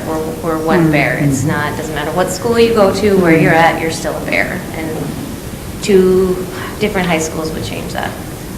I think just leaving you with a note too, that it's important for each one of us. We all come in, Jared mentioned his bias coming in, right? We all come in, we have an inherent bias. We're our own individuals with our own experiences in our communities and where we live and how we grew up, right? Or what we think is possible. And I think it was our responsibility to challenge ourselves in the process and challenge each other, sort of as stewards of the community. And that's how we approach that entire conversation, because it is a tricky one. Maddie, do you have a question? Yeah, so, when you mentioned like you have long-term plans for like Central and stuff, when it's 10 to 20 years, and just in my mind, when I think of like my future, how are we gonna like actually make sure that happens in 10 to 20 years? Because that's a long time, and a lot of us aren't gonna be still living here in 10 to 20 years and can say, oh, by the way, I was on this thing, and we said we're gonna do this now, so let's do it. How are we going to hold the future accountable that it actually gets done?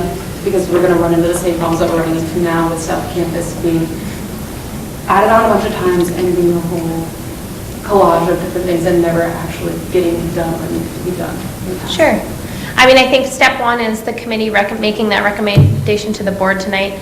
Many districts update their facility master plans every few years, and so to keep the conversation going, obviously, the eventual decision is a future school board or a future administration.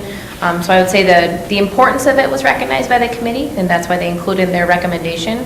Just have to make sure the conversation doesn't stop there. I don't know if that answers your question very well, but we can't speak for school board members 10 years in the future, but I think the committee acknowledged that the best long-term solution would be replacement, but the financing was struggling to fit in based on all the other priorities right now. Yeah. Yeah, 10 years is a long time from now, but it'll go really quick. And so, and it's hard to plan for what the world's going to look like in 10 years. Think back 10 years to 2009. That was a long time ago. And we're in a different reality right now. And there'll be school board members and administrators who will be addressing those realities. And they'll have the benefit of this committee's long-term plan, which this committee did not have, because we didn't have a long-term facilities maintenance plan in place. So we had a deferred maintenance plan in place, so our operations team looks out 10 years at what our operational challenges are going to be, and those pieces are in place. We update that every year. But in terms of looking at enrollment projections and what our facilities needs are going to be, we're going to be in a really good place with this. So this is where what I'd like to do is I want to give anybody out there that was on the committee, that served on the committee, the opportunity to make a comment or ask a question and make sure that your voice has been heard. And I appreciate the work that all of you have done getting us to this point. So are there any comments, any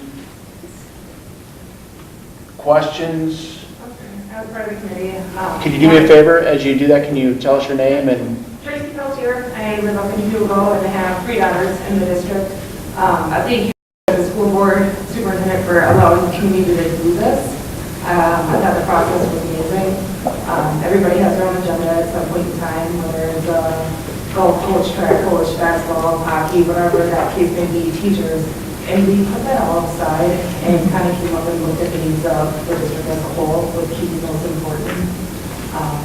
And it was just an amazing process to the collaboration that was involved.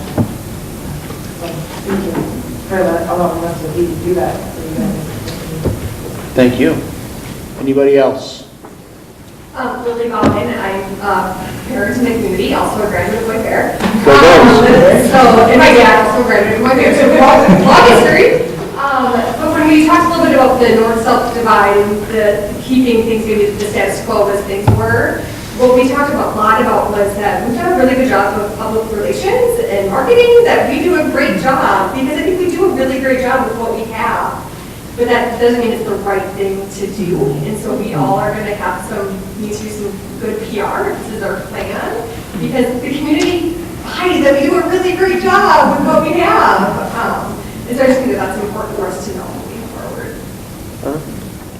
Thank you. Anybody else? Well, I just want to say from me and on behalf of the whole entire board, I want to thank you all again for your work. I mean, this was extremely important to get us to here and to make the recommendations that you did. Did you have, so thank you very much. We really appreciate your work. So with that, are any other questions from the board? Comments? Ms. Floyd? I just had one last comment. As someone who's coming from Hugo, I truly appreciate the fact that you guys landed on Central as being the high school, just because I think that goes a long way to bringing Hugo and White Bear Lake closer together as a community, so that you don't have the north end and the south end. So I really like that part. So thank you for all the consideration you guys put into that. Anybody? Donna, Yes. I have one thing. So, but I want to go last, so if anybody else has a... Yes, ma'am. Not to be one up. So I was waiting for general questions, if I can ask one. Of course. Sure, I'm Christine Anthony, I also have kids in the school district. Well, we've talked a lot about the high school or the middle school option and the timing for that, which I appreciated learning about. What's the timing on elementary up in Hugo? Sure, so I don't know, I can't say it's a for sure, but I think that it would be a high priority to get the new elementary school built as soon as possible. So a new elementary school takes somewhere around 8 months to design, maybe 7-8 months. So the idea is if you had a referendum in November, about 8 months later you would go out and try to receive bids. A new elementary school is anywhere between like 16 to 18 months for construction. So we'd get going on the design of that immediately, knowing how pressing it is. And then on a parallel track, working on the capacity additions at Onika and Otter Lake as well. So kind of right out the gate, those being some of the highest priority projects to get designed. So within about like 3 to 4 years, kids could be going to those. Correct. Yep, elementary would be just under 3 years, yeah. Yeah. Thank you. Of course. You know, I'll just add one thing too, and, is that the administrators were at all the meetings, and we observed and listened. We provided information where information was needed, but it really was the community members who served on the committee who did the work. Sal presented great tonight, and she facilitated, along with Paul Aplikowski, the entire process, but it was really the individuals on the committee, it was their work. We were just there, we weren't voting, we were just providing support, and I think you could catch that voice tonight, that this was really their work, they're really proud of their work. And we thank them for stepping up tonight and presenting this. Thank you. Thanks everybody in that crowd too. Yes, ma'am. Did you have a question? No, I just had something to add along the lines of that question around the elementary schools. Something that did get discussed tonight as part of the committee was the boundary lines for all the elementary schools will likely have to be redrawn in some capacity, and there was tons and tons of conversation around what that meant. Probably more than there ever needed to be on some level. Nobody in the committee wanted to ever sign up for that job. So to the administration school board who has to do that job, kudos to you, because that was difficult. Especially with the long fact of the new elementary school on the north side. There's already elementary schools up there, so how do you redraw those wiggle lines that are already up there and shift some people around? So know that that was heavily regarded and thought through, knowing that no matter what option we came to, kids are probably going to have to move around. And when does that happen? And like Jared said, my kid's going to move maybe 4 times because of where they fall. And so some of that is just kind of where the cookie crumbles based on timing and need and things like that. But know that it was discussed at length as well, because I know that's going to be a big effect for a lot of families with younger kids. Thank you. Ma'am, can you tell us your name for the record? I'm Nikki Hager. I have 1 kid in the district and 2 more upcoming. Thank you. Anybody else? Yes. Hi, I'm Becky McCoy. I'm a house just out the back door. So I guess my question is, I'm curious if I'm one of the 21 houses. How do I find that out? I'm going to leave that. reach out to us, yeah. Yeah, Becky, you can talk to me about that. Good to see you. Yeah. Thanks, Becky. And Becky, I would just. Somebody had to ask. Yeah, and I would just add to, you know, as was mentioned, the plan works with not taking a single house. So I hope that helps people like yourself sort of lower your anxiety about the situation, That because. almost makes it worse. If you need to sell a house, everyone's like, what? You got a buyer though.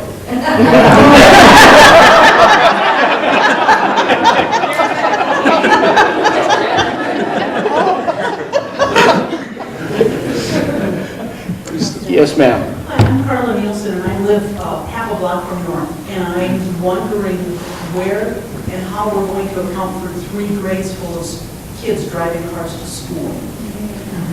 Underground parking.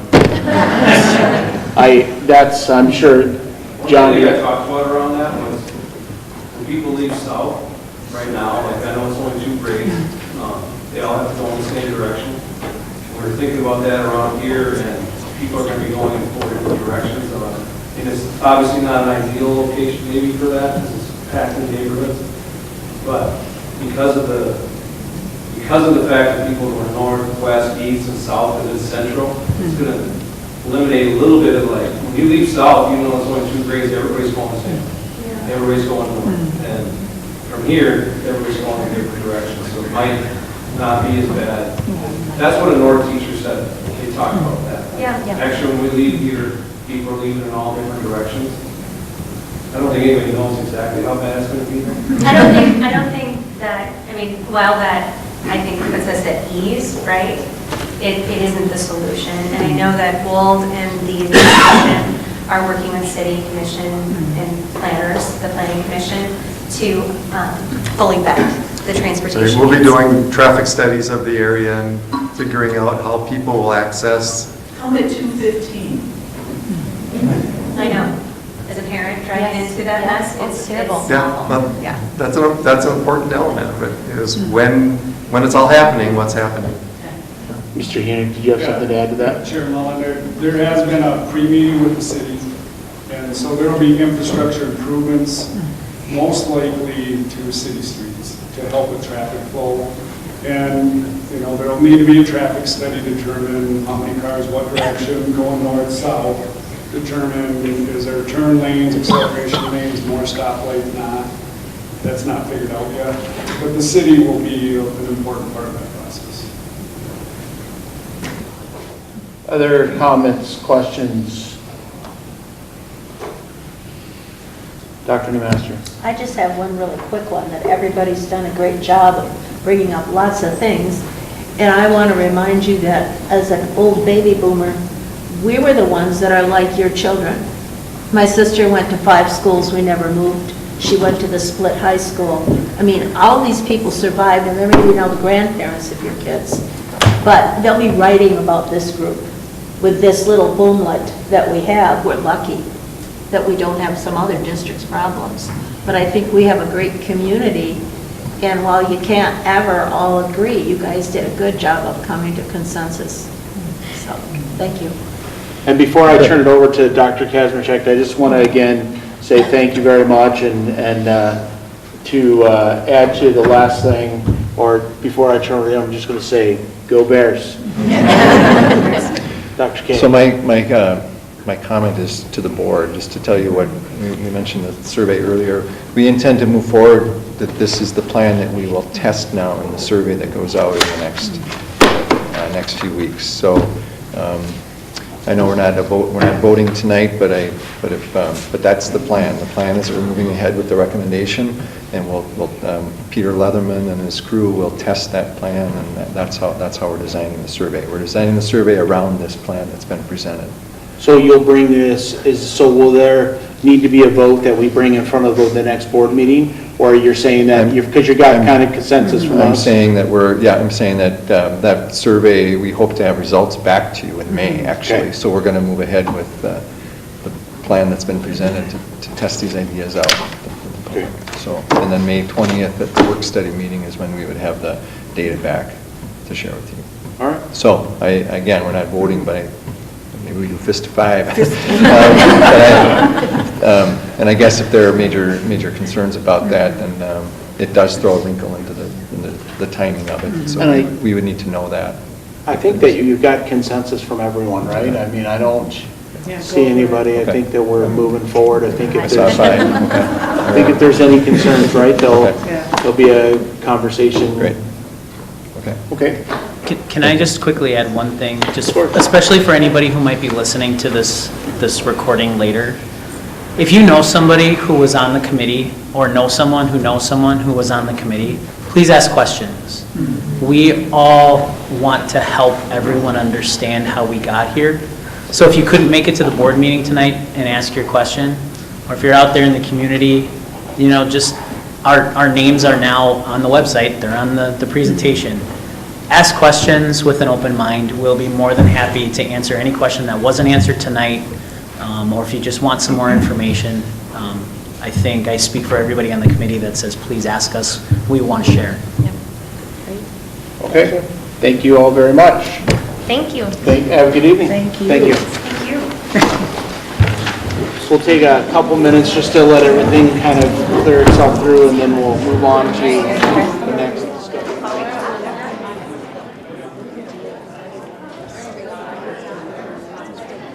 Hey, can we just take a 5 minute? Ellen, we're going to take a 5-minute break. Just get everything ready first.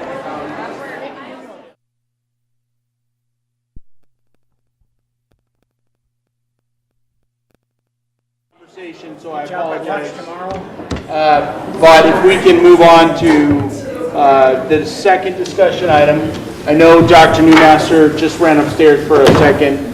We can catch her up, but if we can move to, well, it actually says 3, but we'll call it 2, the proposed recommended budget adjustment. Mr. Wald. All right, thank you, Chair Mullen, members of the board, Dr. Kazmierczak.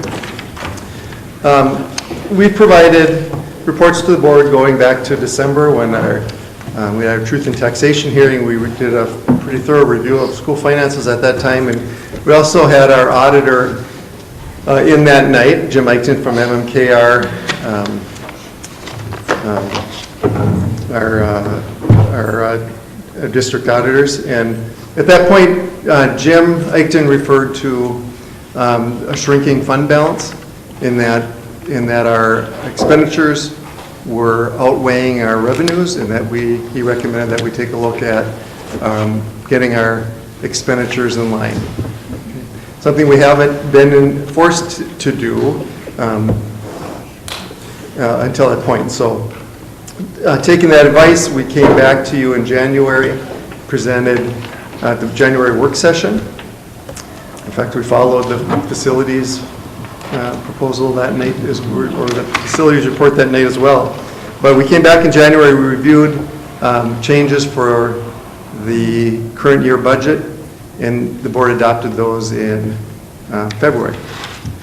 At that point, we also indicated a need to look at some reductions for next year, adjustments to our expenditures that will help us keep our expenditures in line. In March, we shared that we were targeting in the neighborhood of $2.5 million, and that's what we're going to share with you tonight. So there's a few challenges facing school districts in Minnesota when it comes to school finance. Well, we're thankful that the legislature has given us a 2% increase over the past several years. 2% increase does not apply to our entire budget. And so there is a bit of a misnomer that people think the legislature is really taking care of schools during the last several bienniums.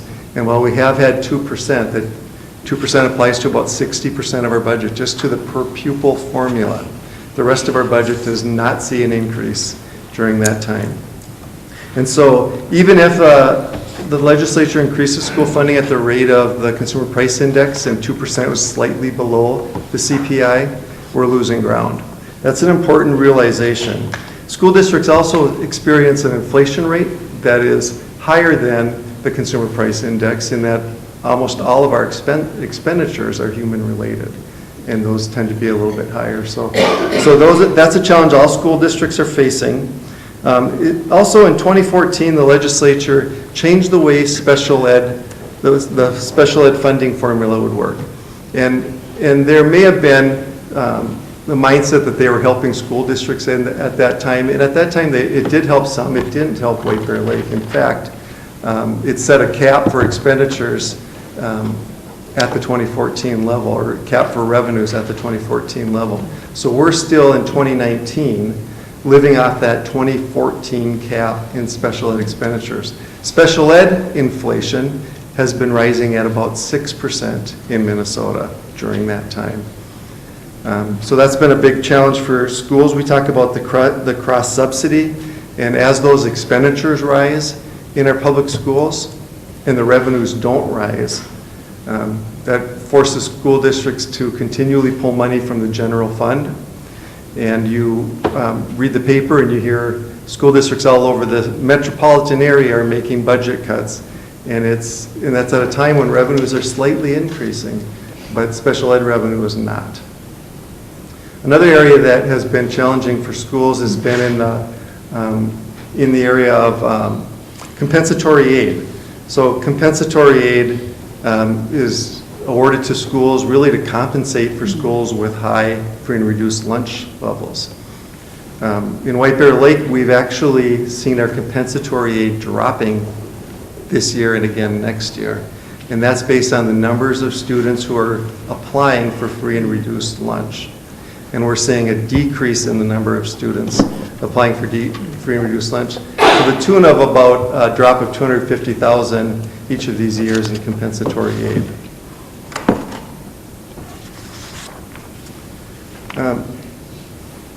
I want to say that, relatively speaking, White Bear Lake's in a strong financial position in our schools. We're sitting at just over 10% fund balance. Well, that's below what our policy level is. There are a lot of school districts around the metropolitan area who would change places with us at a 10% fund balance any day.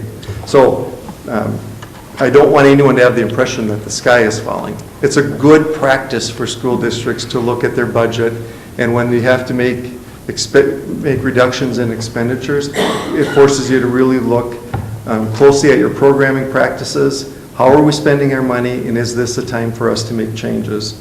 Can we redesign elements of our programming as it relates to our strategic plan? In a time when we're asking taxpayers to consider investing in our physical structures in our school district, this is a really important time for us to be also reporting that we're looking closely at our expenditures and making decisions to be as efficient as we can. Regarding the parameters of our work, we told you in March we're working to keep those adjustments as far away from the student experience as we can. We also mentioned that we wanted to make these reductions without any reductions to continuing contracts, employees with continuing contracts, and we feel like we can accomplish this. We're looking for opportunities to improve programming and process as we evaluate our current systems, looking at our staffing models. Are there ways for us to be more efficient? Our challenge as an administrative cabinet was to identify or to evaluate our programming and identify expenditures that least impact the quality of our programming. And so I'll walk through all of these. We're keeping the mission and the strategic plan in the forefront of our work. Our cabinet has been working hard together as a team on this, and it's been hard work and led to some very challenging conversations, but your cabinet was an effective group of people working together in this process. So thank you to all the cabinet members and their work on this. As we have questions throughout this process, any members of the cabinet might be the best person to answer that question. So we'll just kind of direct those questions where they're best answered.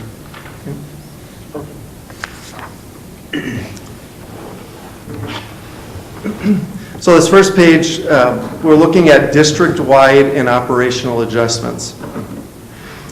Our first attempt was to consider how within a very complicated school finance system we can take advantage of some areas that we've missed or we haven't been able to in the past. And so there's a few things we're looking at here. One is we offered retirement incentives to our teachers, recognizing that if a teacher high on the pay scale was to retire, that we'd have opportunities to hire somebody lower on the pay scale, and that we could see savings in that. So we offer retirement incentives for teachers to consider using some post-retirement benefits. We're working with principals now to talk about what our hiring practices are going to be, because that hiring season has begun. And we recognize that not, in all cases, you won't hire at the bottom of the pay scale or close to the bottom.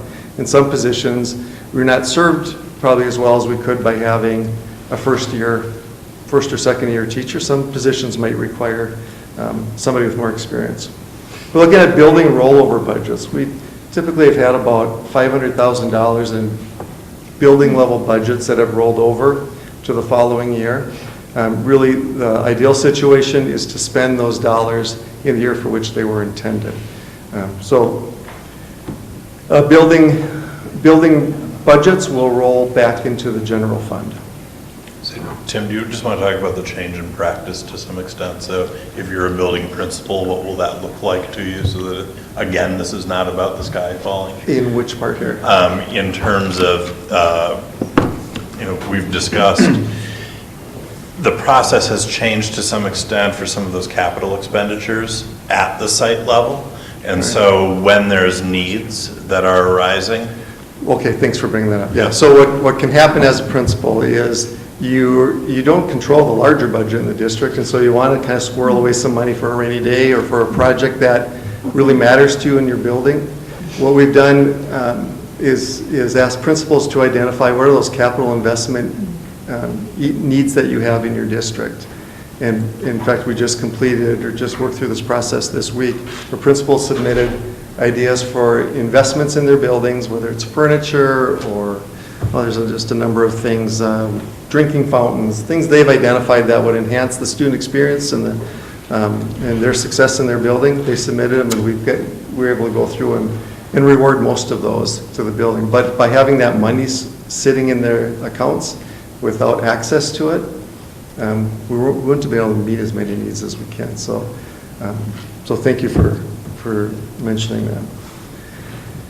But we'll continue to work on that. Fund 4 chargeback. So there are different buckets of school funding in public education. One is the general fund. That's where majority of our funds sit. One other bucket of money is in community services. That's Fund 4.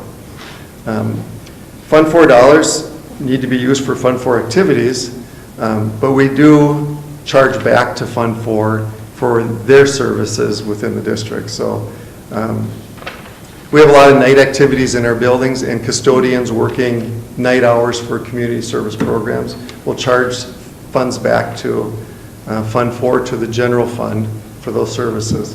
Some of our administrative services, whether it's HR, payroll, any of those services, Fund 4 can pay for their own services, and so we're going to charge back for those. So we'll be able to recapture some money through community service. Community services has a good fund balance, but we'll need to continue to watch that too and make sure that that's in a healthy place. Transportation is an area we're hoping that this is a conservative number. Transportation rules have changed a lot, and transportation expenditures have gone up a significant amount over the last decade, and part of it is requirements for busing outside of the district. So there are situations where we open enrolled students with qualifying conditions where we need to drive out to pick them up.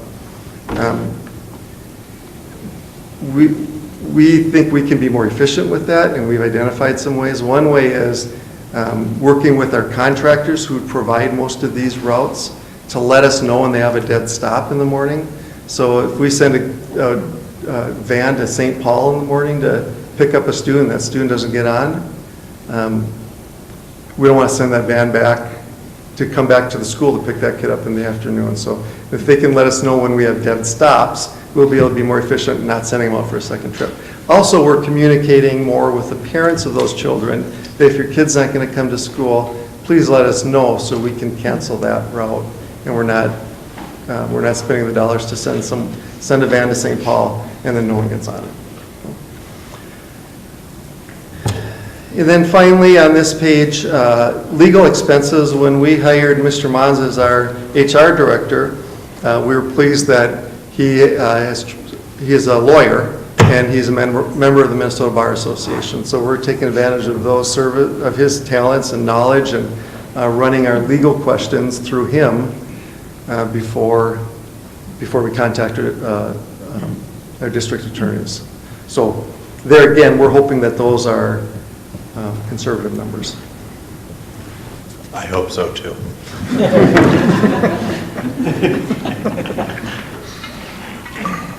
All those savings come to $940,000. This instructional support model change. So this is a change from district level instructional support model to school level coaching model. We talked about looking at our programming and how we can make adjustments that fit within our strategic plan, where we think we may be able to as effectively serve our students, or maybe even more effectively serve our students. The strategic plan process we used in the school district last year in 2017-18, we developed a big district strategic plan. Phenomenal process, 200 people involved. This year, we took the deeper step and we charged all of our school sites to develop a strategic plan. There's probably a lot of people in this room who participated in that process. And so each school created their own strategic plan, using our district-wide strategic plan as the foundation, and then all of us recognizing that each school has its unique interests, unique community, and having their own ownership over the plan was really important. So we've been meeting with all of our principals and their strategic plan facilitator to review those plans. They're remarkable plans, and you can see the personality and the DNA from each of our schools so present in that plan. That led us to have conversations about how we can support their strategic plans in their schools. So we look at aligning supports, and we looked at the instructional support positions being shifted from one coach serving each site, or multiple coaches serving multiple sites. So whether it's an innovation coach, literacy coach, instructional coach, how can we streamline those coaching positions and maybe add value at the site?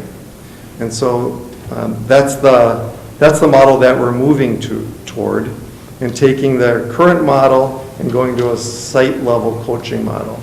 We worked with principals to develop this model with our teaching and learning department, our technology and innovation department, and identified how do we think we can realize savings and still provide a quality model. So this model of support will shift and consolidate multiple coaches at multiple sites to one consistent coach in the building, where principals know that they'll see that person, that coach can develop relationships because they're going to be having lunch with the staff that they're coaching. We think it's going to be pretty effective. And we looked at the individual skills of those coaches to match up with what are the needs at each site. So if the site has really great expertise, let's say in the area of literacy, they maybe aren't crying for a literacy coach. Maybe innovation technology is really what they need. Can we assign someone with that particular skill set to support that vote? Ms. Ellison has a question. So I'm trying to wrap my brain around this. So does this mean that there will be multiple coaches at each site, or will there be one coach based on the school's needs? Because I see elementary media there. Does that mean that there will be a media specialist and innovation coach, innovation literacy, and elementary media? So I'm trying to understand how many coaches at each site. Yeah. You want to take that one, sir? Well, we looked across all of the roles we had, where many of the people in the roles listed up there are going into 2 buildings, 3 buildings to try to build relationships and provide some expertise and come alongside teachers in order to help them improve on their instruction. And that's been a challenge in order to feel really grounded and connected. with a school's plan and their vision and the staff's energy around the ownership that we want to capitalize on, that people feel is in place after the strategic planning process. And so instead of our model where we had multiple people kind of specialized in an area, we're looking at one person being full-time in a building charged with providing instructional coaching to help deliver on that site-level plan. And that's the change of the model. Dr. Newmaster? And I have to make a comment at this point on that model because the various coaches were paired off of pieces of the media specialist licensure. And I've written a lot of things and thought a lot about this. But licensure matters. Your school media specialist licensure has been sent to every elementary principal, district staff, so you know that they are technology coaches. They specialize in literacy. I looked at surrounding districts and their plan, and they haven't chopped up the media specialist job into multiple people. They've retained. St. Paul is the one that on their website posted the most recent data that I sent you that said school libraries work. St. Paul didn't write that, but they adopted it kind of as their mantra. It's a collection of over 30 studies published in 2016 that demonstrate the significant impact of school library media centers that have licensed media specialists. And they have talked about funding and the impact, but the bottom line is St. Paul School District reports that when library media specialists are cut, student achievement drops. And national data shows that. You've seen that. I don't understand why that doesn't make you jump up and say, huzzah, we have an answer for some. It's wonderful for the gap, whether it's achievement or opportunity. In my 40 years in the district, this is the worst staffing that the media department has ever had. Media specialists in the 70s and 80s were fully staffed. We brought in technology, we taught it, we gave professional development, we did preschool programs. What a surprising thing. It was one person that was licensed to do all these specific skills. And when something new came in, you went, you took a workshop, you took a class, and then you shared that. Whether it was the national memory from the Library of Congress, whether it was learning to code with early online searching that we did. But that's where your technology innovation has come from in the past. Now, in the last 6 years, I'm kind of looking at what our administrators have continued to cut, library media specialists and media centers, and our students deserve better. I was on our strategic plan. I've looked at what we need to do, our call for excellence. What we're doing now doesn't match our brand, and it's not supported by the data, the research data that's across the entire nation. Licensure means something. It ensures a level of professional training and expertise in the area to do the position. And it leads our staff and our community. Last year, I also sent a copy of Minnesota licensure requirements for media specialists to all administrators. So you can see, that's their job you're talking about. You've cut it into little pieces, but the media specialist, that's their job. Our neighboring school districts, Wayzata, a growing district a little bit bigger than White Bear, has full-time library media specialists in each school with paraprofessionals. They see the library media specialist as a professional, quote, development experts in transliteracy, resources, emerging tech tools, and academic integrity. Roseville, all of their media centers are staffed with licensed media specialists with paraprofessionals. Minnetonka has certified media specialists in each media center. providing a variety of services, and their mission is to ensure students and staff are effective users of ideas and information, empowering students as critical thinkers. And I could go on. They do the digital citizenship, technology operations, fluency in all sorts of technologies. We have media programs surrounding us where our media specialists are coaches.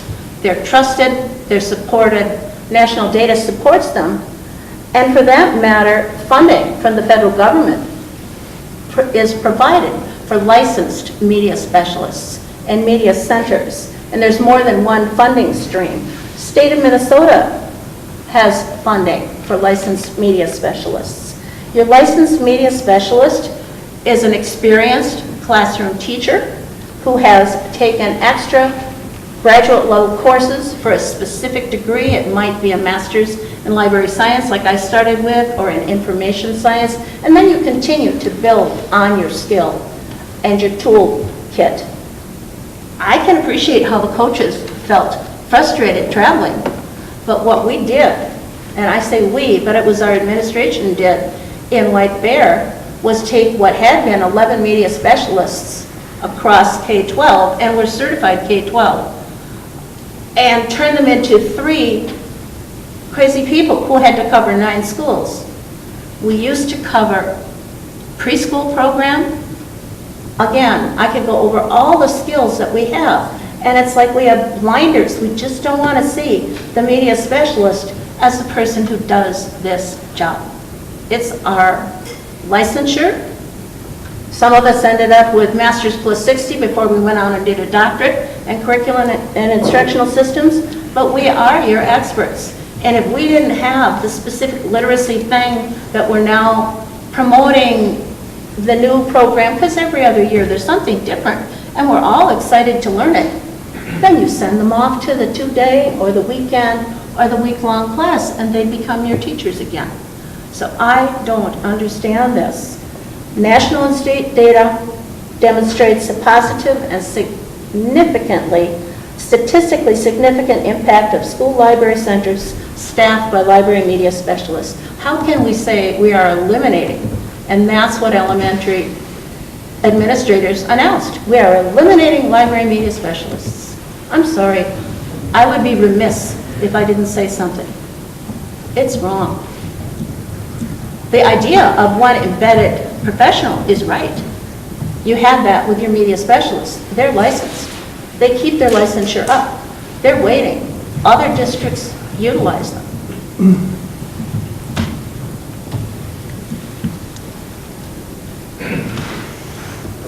Right, well, thank you for those comments. Anyway, I'll move on. I don't think there was a specific question there. No, it was a true statement of belief and respect. You have been a strong voice for media specialists.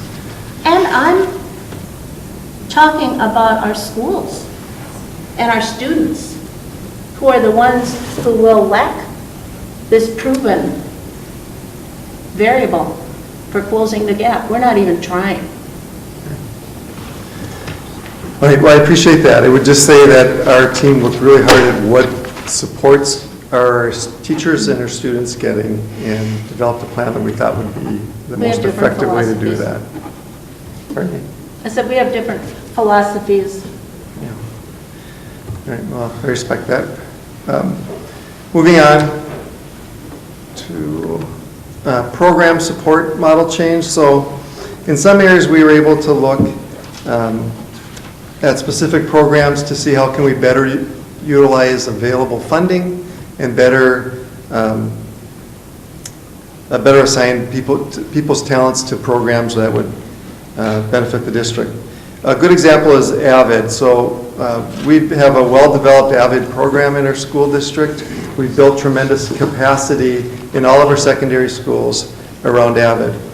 We've had a part-time AVID coordinator, and we've also have a new teaching and learning coordinator who is an AVID specialist. She's been an AVID teacher, she's been AVID trained, she's an AVID trainer. and an Avid coordinator. So she brings with her a tremendous amount of expertise, and so we're able to shift the responsibilities of Avid to that existing position already. And recognizing that within our sites, we've got great capacity, multiple teachers in all of our schools trained in Avid. Or as Avid teachers, I should say. In all of our teachers, in all of our secondary sites have had Avid training at this point. Title I and ABE, Adult Basic Ed. 3 years ago, we shifted Title I responsibilities from an elementary, kind of an additional responsibility for an elementary principal, to a new position that was responsible for federal and state grants. The person who has filled that role has done a tremendous job of expanding our Title I program and expanding it actually to school-wide in several of our schools. Can we just back up for just 1 second? Because I'm not sure I understand the instructional support model change. So we had a couple people that were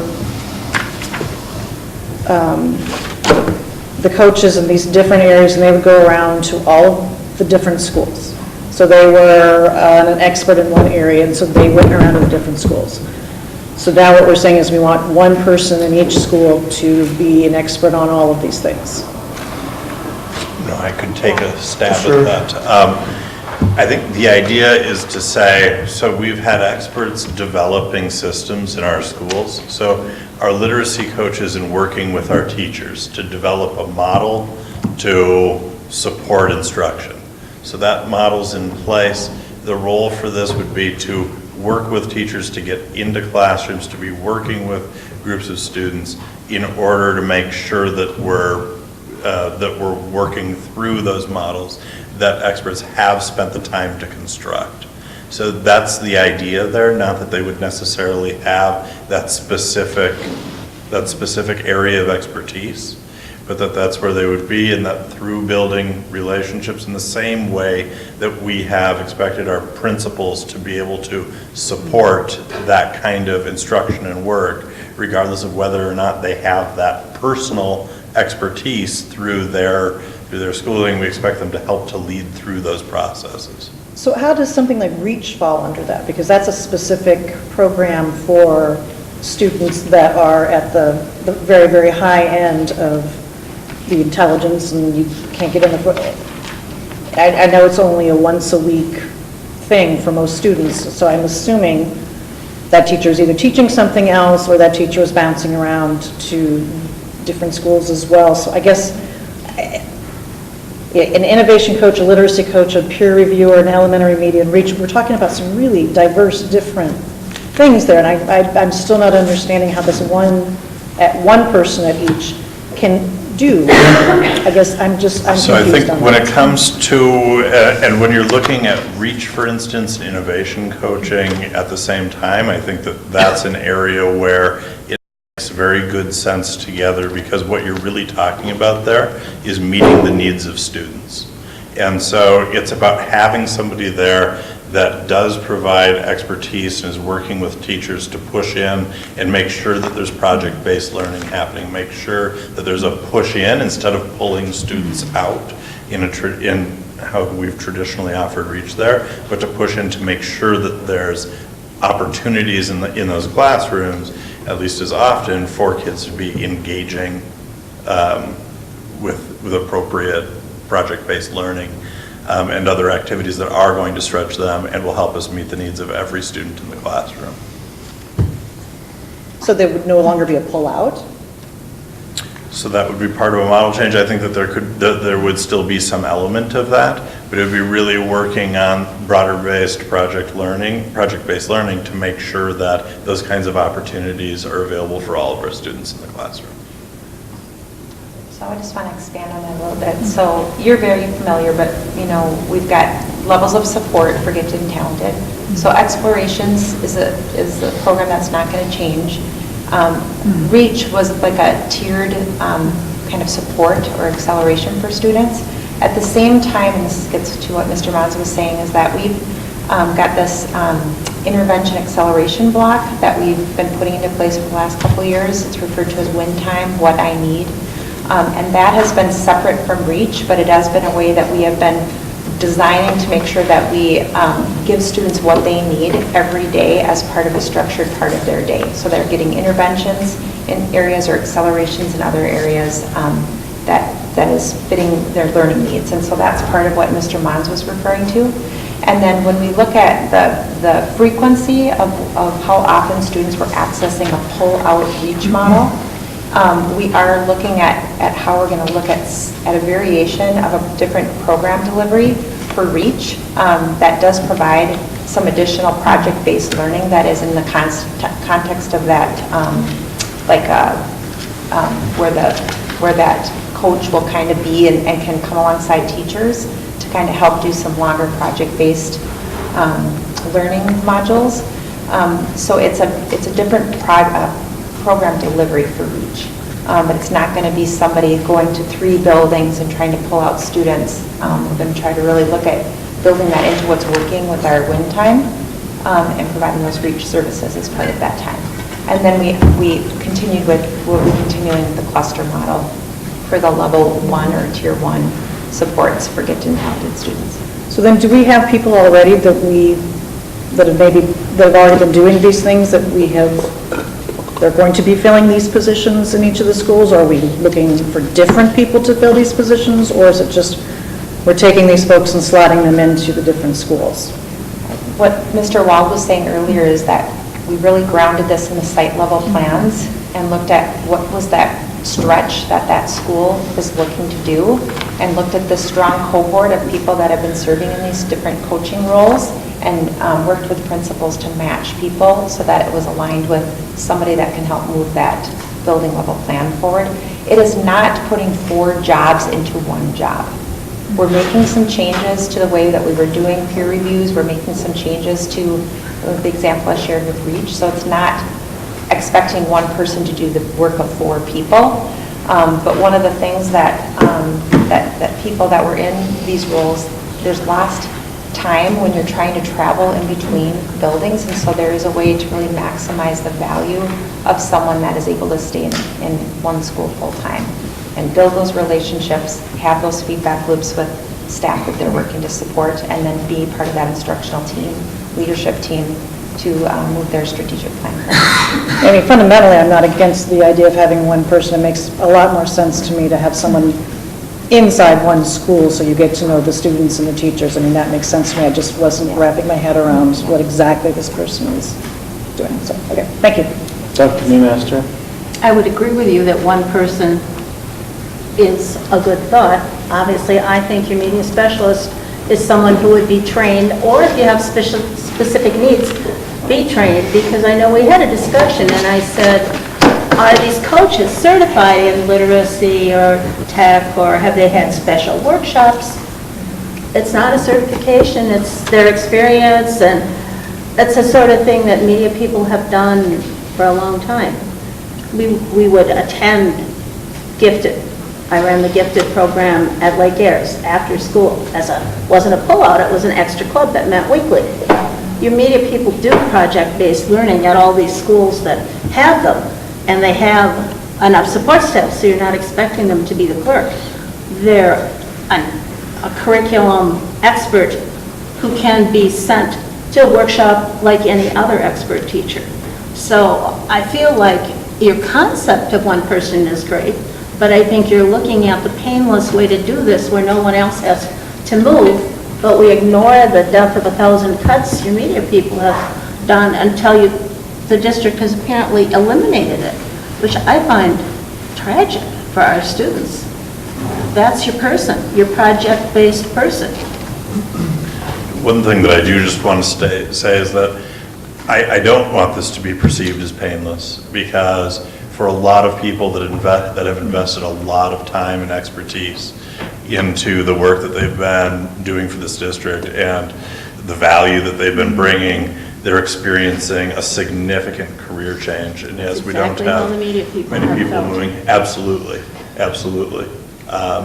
But I just don't want to lose that or diminish that, because while there aren't going to be a number of individuals that are walking into next year, a large number of individuals that aren't going to have a role within this model and within our system, it is really important to recognize that absolutely media I do teachers understand are that. included in that, and there are a lot of other But I'm saying individuals licensure is affected. important as well as training and experience. And all of these things are hard. In this district, you know, I was pink slipped and changed 3 times. Rifted, stranded, that happens in education, and each experience grows. But when you eliminate a program and take it away from our kids, it's a huge loss, and these kids will lose an entire year when we could have added. Mr. Chapman? To help me further, I guess, frame in my mind what we're talking here beyond just dollars, I assume that some of these changes, and the way it sounds, some of these changes are going to entail some staff reductions beyond natural attrition and the incentives that have been offered to the teaching staff.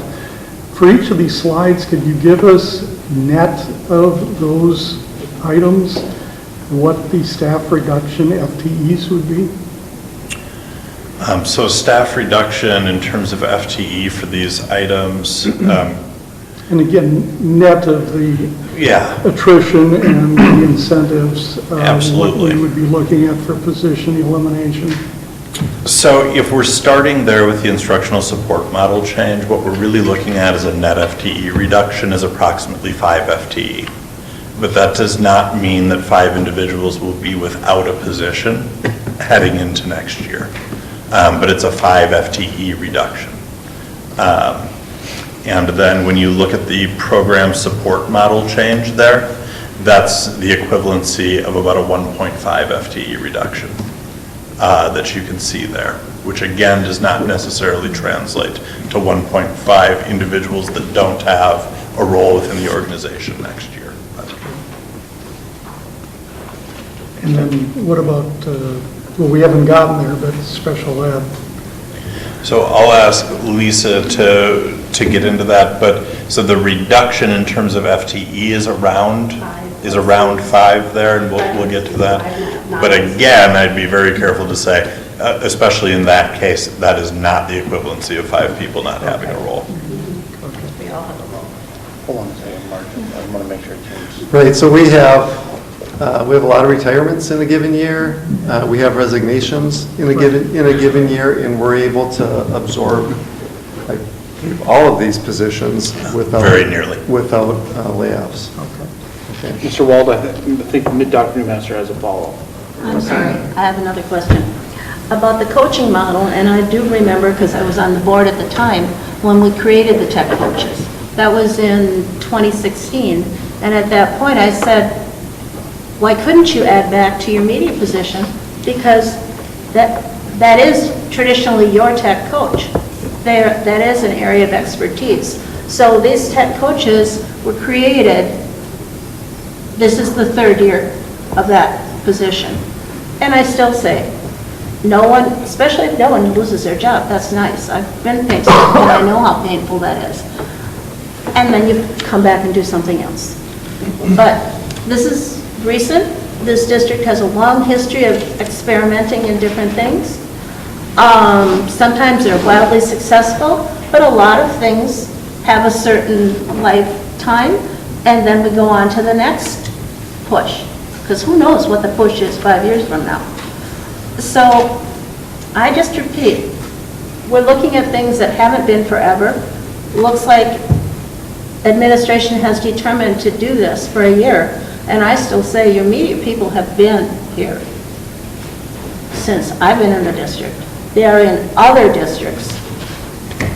I hope you look back at a full position at some point. So, in hearing all of this and still being newer, I have a question then about process. So, if we're looking at this instructional support model change, and if we collectively have an objection to the way that this is structured, how does that proceed then? Because I'm assuming that we will approve this en masse, these budget adjustments. So if there's one piece of it that we feel as a board needs to be reworked, what is the process for that? In particular, looking at the instructional support model and wondering if, you know, and I don't have the long history with this district to know, is it a media specialist that can do all of these things? And how would we go about making that adjustment? Is that even possible? If we were to, if the board were to decide here not accept those adjustments, then that would charge us, I guess, to identify an equivalent amount somewhere else to reduce, or to move into the next budget without those adjustments. So is your vision on the instructional support, is there a media specialist in that position or no? I'm not sure what you're asking. Dr. Newmaster's laid out a process where the media specialist, and correct me if I'm wrong, would meet the needs of the site-based instructional coaching. Is that, in your vision, is that person a media specialist, or is that not what you're envisioning there? I'd say it could be a media specialist. But not that it necessarily would be. Okay. So for this board, I'm assuming, are these coming in front of the board for the May meeting? Is that the plan? You'll be presented again in May. There'll be a budget presentation, a more detailed budget presentation that wouldn't necessarily reiterate these, but it would be the typical work study budget presentation that shows you the big picture. You'll be asked to approve the budget in June at the regular meeting. Okay. So you're not, so the action you would be taking is in June to adopt the preliminary budget. So I think for me, right, and I mean, I would be interested in hearing what everybody else thinks, but I think for me, I would like for that person I'd like to see the number around that piece. I mean, you're telling me maybe, but maybe not. I'd like to say that maybe that would be the best. Maybe not what? Maybe not a media specialist, but I would like to see what that piece looks like where we say that maybe they all are licensed media specialists. Is that an option? Then that would be an additional 9 FTEs added. Well, you're saying that we're going to have one person in each building, correct? Yep, and there are people in those positions, slotted for those positions, so then those folks would have to go somewhere else. Because all of them are not media specialists, to licensed media specialists. Yeah, we would not recommend that each of these positions be a media specialist. That would not be our recommendation. Can I ask why? Do you want to talk about licensure a little bit, Matt? Well, and some of this is just the reality of where is this district and what has the model evolved to be here. And so, you know, with the history, and I wasn't here for all of the history, but with the history there, you know, we had an elementary media program that mirrored closely what a lot of other districts had in terms of the prep provision that they provided. And so they were a part of that elementary specialist cohort. And there was a time that a decision was made to move away from that model in this district. And so at that point, there was a significant reduction in terms of that elementary model. And since then, we've seen a number of kind of siloed approaches, and I don't mean that just to be a pejorative, but we've seen a more siloed approach of kind of narrowing expertise to attack these areas of need within the district. And so that's the model that we've developed. Inclusive in that has also been a change that's come into effect in terms of some of the obligations that the legislature has placed on us in terms of teacher development and evaluation, in terms of what mentorship programs and peer reviewing needs to look like, which has also kind of expanded our mandate for the kind of coaching and instructional support services that we need to offer. And so when you look at kind of this realm of what's everything that we're trying to provide in terms of instructional leadership and coaching with and for our teachers, you know, we looked at, for instance, just trying to pull a bit of the FTE out of each of these silos. So we looked at that approach and we said, what's this going to leave us with in terms of efficacy for these programs? And we had really serious concerns about that. We looked at, and we also know that we're missing under that model that real ability to build deep relationships. So as we started to look at this, we started to say, okay, well, how could we do this? What we do have is we've got a tremendously skilled and talented cohort of individuals that have been pulled as effective classroom teachers into these kind of specialist roles. They're individuals that are viewed as leaders within their buildings and within their fields. They're people that have already built deep relationships in this district. And it's that capacity for facilitation and that capacity for leadership that we've really been trying to say, we think that there's a big value that individuals can deliver in this model. And so we think that we already have a lot of that talent. I do not think that it would be impossible to try to go out and seek that talent outside of the district in order to pull in licensed media support. That's not an impossibility. I do think it would be nearly impossible to find that number of licensed media teachers for the start of the next school year, but it's not impossible as a long-term plan. It really comes down to who do we think, you know, at the moment with who's in the system has the ability to really effectively help lead those processes and support our teachers and students. So that's what that conversation was. You know, we were inclusive of our building principals and building leaders through that conversation to say, what kind of a model do you think we need? And who do you think would be able to deliver within that model with real efficacy and provide enormous value? And, you know, I think it's the belief of those leaders as well as the cabinet members that were engaged in these conversations to say that we think the individuals that we've recommended can really provide that value and support. So that's kind of where we were with it.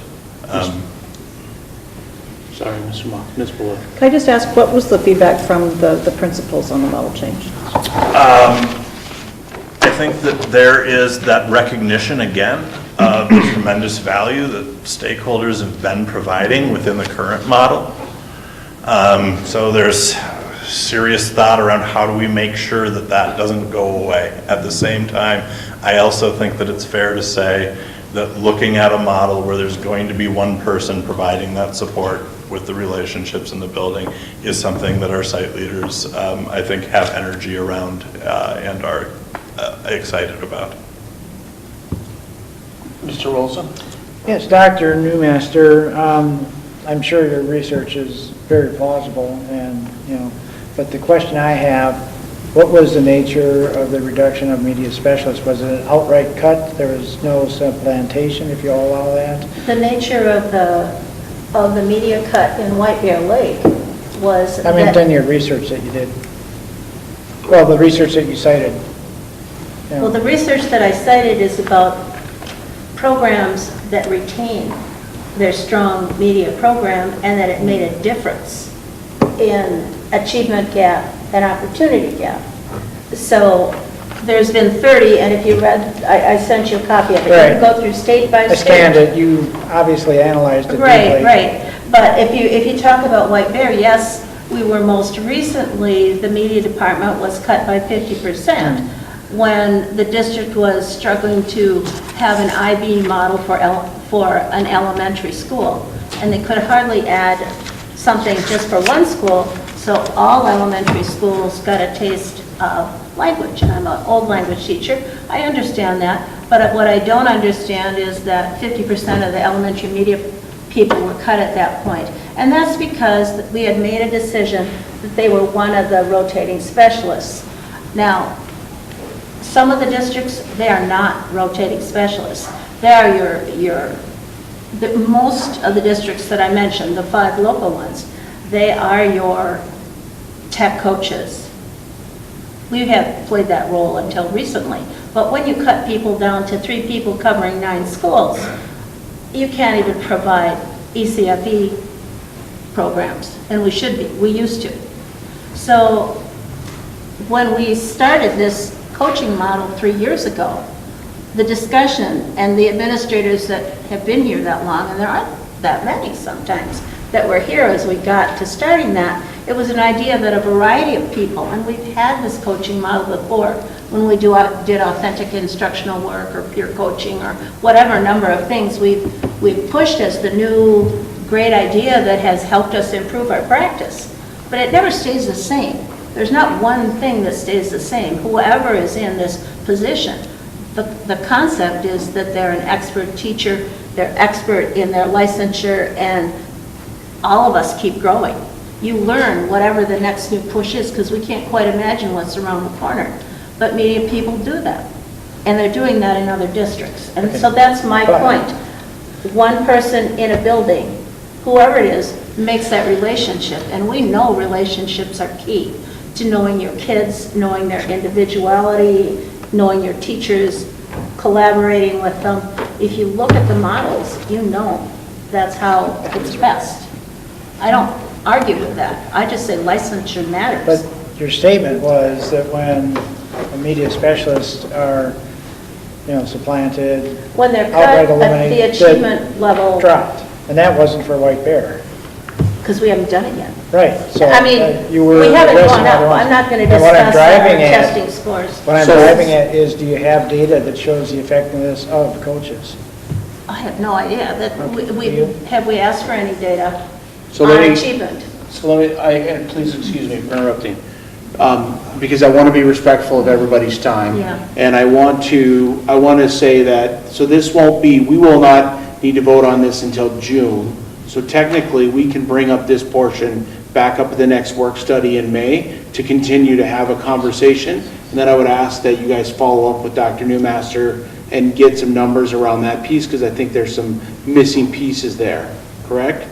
Or am I still missing something? Missing pieces on what? As far as understanding, the missing pieces for the understanding of actual cost. I mean, we're talking about reduction in the budget adjustment. Yeah, that's Now, it's what getting late and I'm getting tired. So, we're talking about reductions in that piece and shifting to a new model. But we're talking about is maybe looking at adding some pieces to that. So I think we need to probably get some more numbers around. What would it cost to add them? Yes. We're not in a position to add.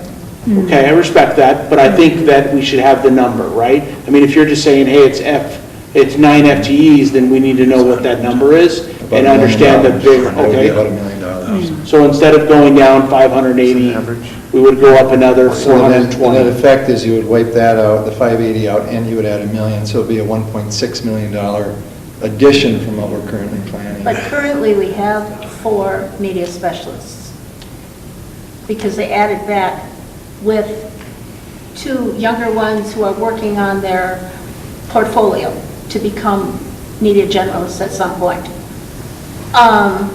So we have 2 fully licensed, 2 working on the portfolio. So right now, we have 4. We're not adding 9. We have 4. We will not be presenting an ad of FTEs for media. That will not allow us to balance our budget. That is contrary to what we can do fiscally, and the conversations, the months of conversations around how to reduce our budget by 2.5 million. I could not in good conscience come to you asking to add in that area, and ultimately. But you're going to cut media, so something's being cut, rather than, I mean, this doesn't just happen by voodoo magic that we have.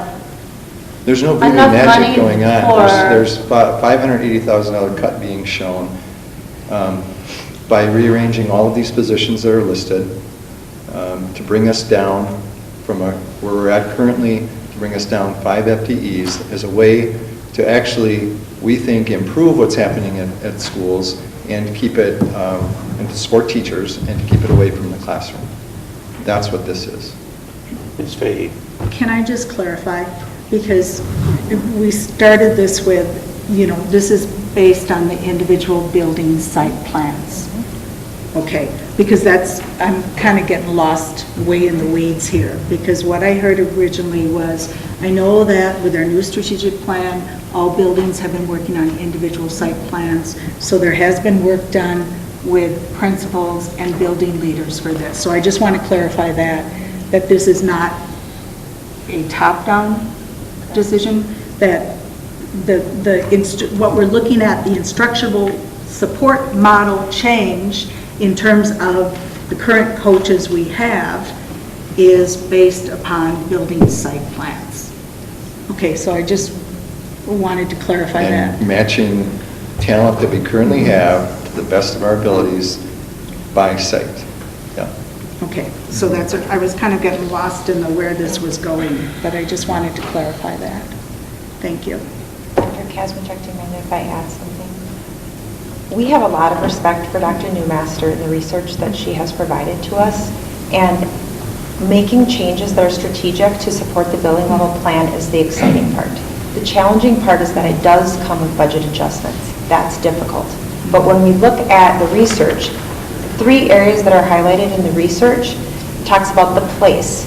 And when you go through and we looked through, we have positive checks around all of the components that we believe can be delivered through this model. It's not through a licensed media specialist, and I understand that, and I think that it's been clearly expressed why there is value in that. It's not statutorily required to have a media specialist, but when you talk about establishing a hub of learning, collaboration and co-teaching, standards-based, literacy-focused, technology integration, encouraging self-directed learning, those are all things that in the research say those are gap-closing strategies that this position can fulfill. And we're excited about that. The next area is the professional. Matching students to books, collaboration with teachers, promoting student activities that spark interest, providing leadership in school to achieve school mission objectives and strategies. Those are some of the things under the professional. Again, I understand and I value and I appreciate the perspective that a licensure does give additional credibility and that matters. But these are things in the research that lead to gap closing schools, that this position is aligned to do that. And then the final thing had to do with programming.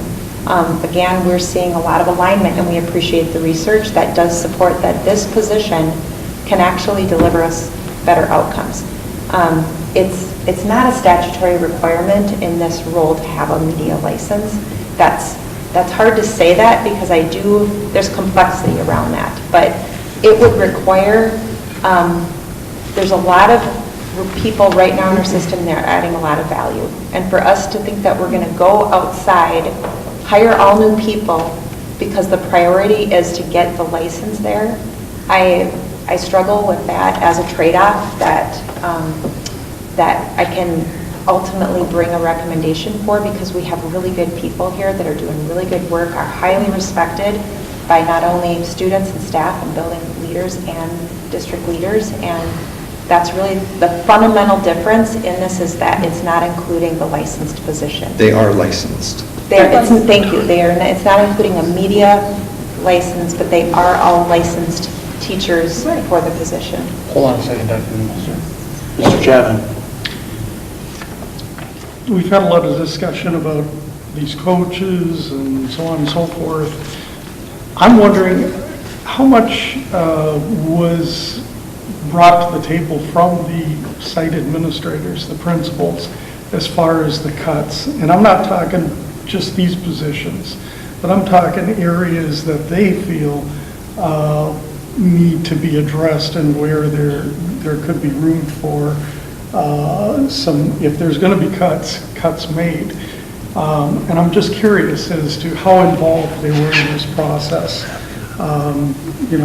Did we just hand them a certain amount of parameter that they had to work with, or was they given a clean slate to work with and move from there, as far as, because these are the people that are going to deal with this. Not you folks, I'm sorry, but not you folks sitting around the table here. It's going to be the people that are having to deal with this on a day-to-day basis in the sites. And I'm just curious as to what extent or not they were involved. Yeah, I think I can, kind of summarize how some of that process unfolded. Number one, of all of the work that we do, when you're looking at budget adjustments, it tends to be some of the least collaborative work that a system like this engages in. At the same time, while working with our building leaders, we really talked through kind of the gamut. We talked about, with our current offerings, are there areas to look at in terms of the classroom experience, in terms of how we offer programs? Are there opportunities for efficiencies there? So administrators spent a significant amount of time looking at that. And we identified some possible opportunities moving into next year, but more so we thought we need to take a little bit longer approach to looking at some of those kinds of program impact, areas for the future. We looked at these kind of instructional coaching models. We presented a number of different options for what that could look like. And it was direct feedback in terms of what was most important to building leaders that really helped drive a lot of that decision making in this area specifically. When you look at what this looks like, again, to kind of summarize, and we haven't talked as much about it, but Lisa Oren working with administrators, working especially with the administrators within the special ed department to say, where can we find some opportunities here without causing seismic programmatic changes, and especially without looking significantly at reducing the numbers of staff members working directly with students. So I think a lot of that happened. It didn't happen in a vacuum. This wasn't the best laid plan of Tim, so it really started and we all got together to talk about what could this look like. And with all of the different conversations, where could we get excited about some of the opportunities and where could we make sure that we had a solid plan where we know that there's going to be a real transition and it's going to affect our stakeholders. So I think to the extent possible we were, but I think also it's very difficult to ask people to reduce their own programs. And so it's about identifying what's most important in this and then making sure that we gathered feedback when appropriate and possible. Mr. Chapman. Just to follow up though, were they or were they not given a clean slate, so to speak? I mean, in terms of whether it's IT or anything else that they felt needed to be adjusted or addressed other than these particular areas? I mean, was there a holistic discussion? So we did not engage in zero-based budgeting, which would be kind of that look at everything. So that wasn't the kind of process we went down, given the nature of the reductions, the amount of reductions that we were looking at in this process. So it wasn't a zero-based budgeting process. That being said, over a number of months, we've had ongoing discussions about what opportunities might be out there. So it wasn't purely focused on any particular area as those continued to emerge. Other comments, questions? Ms. Beloit. Can I just say that I understand we have to cut the budget. I mean, we're not a corporation. We don't have any way to bring in money without more students, and we don't get to change the formula that the state does, and we rely on the money coming from them and not coming from them. Just for me personally, as a board member, when we have to make these decisions, just being able to have the robust conversation about why we're doing the details behind it is much more helpful to me in order to make a decision, because I want to make sure that I understand the whole pie. To just present the information that this is what we're doing is great, but I need to know more if I'm going to make a decision that's going to affect $2.5 million of the budget. And I'm not necessarily against what we're proposing here. I like to have the conversation so that everybody understands what it is that we are either agreeing or not agreeing to. I don't know if that makes sense, but. Dr. Newmaster. One last Dr. Newmaster comment, I guess. I do think what we're doing is seismic because we are eliminating an important program. So you can't say eliminating media specialists is not important. And at this moment, I agree, we're not required to have a library media specialist, we would be wise. Other districts are doing it, but the state is in the process of reorganizing it. So I do believe it'll be back, because I've been talking to the State Department. I think this is an in-between, since some new people have taken over the website, and they did take it down, but that doesn't mean it's gone away forever. So I'm looking forward to more support at the state level.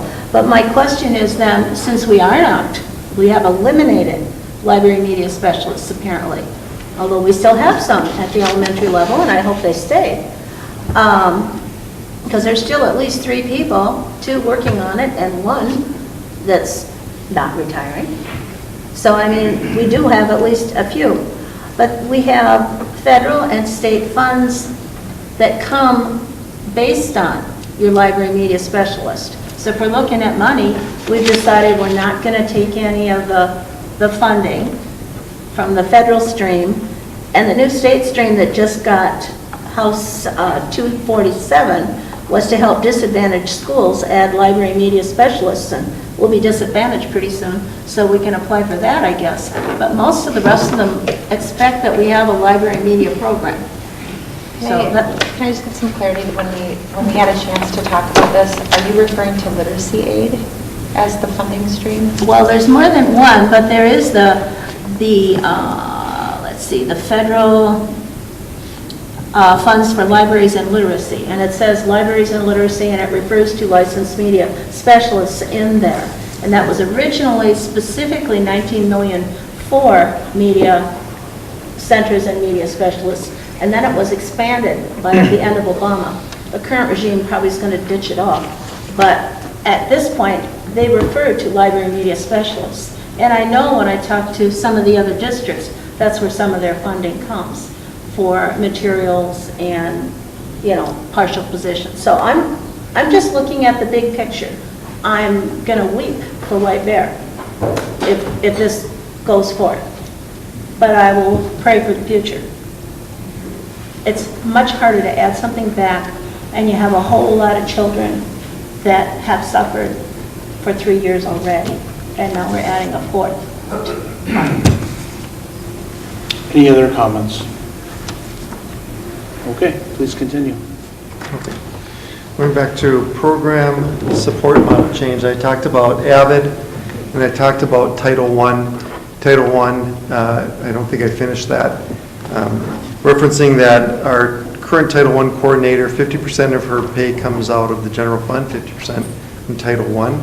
We don't need, we developed capacity in Title I. She's developed outstanding protocols within her district where our Title I program's running great. And it's a quality program. So the 50% that's coming out of the general fund will now start to be paid through adult basic ed. And this person will take that same skill set she used to streamline our Title I program and create these structures to make a great program, to developing a title or an adult basic ed program in White Bear Lake. Districts generate adult basic ed money based on district population. White Bear Lake traditionally has not had an adult basic ed program. We have a small program right now, and we want to build upon that. The funds that we generate for adult basic ed go to a consortium right now, and that consortium, the fiscal agent for that consortium is North St. Paul. So most of our adults in White Bear Lake who take advantage of ABE go to North St. Paul for that program. So we're going to work to develop our own funding, or our own programming to allow our district funds for adult basic ed to stay in our district, and then we can move that expertise for that person. She'll support Title I in adult basic ed. Most districts our size wouldn't have a full-time Title I coordinator or a full-time adult basic ed coordinator.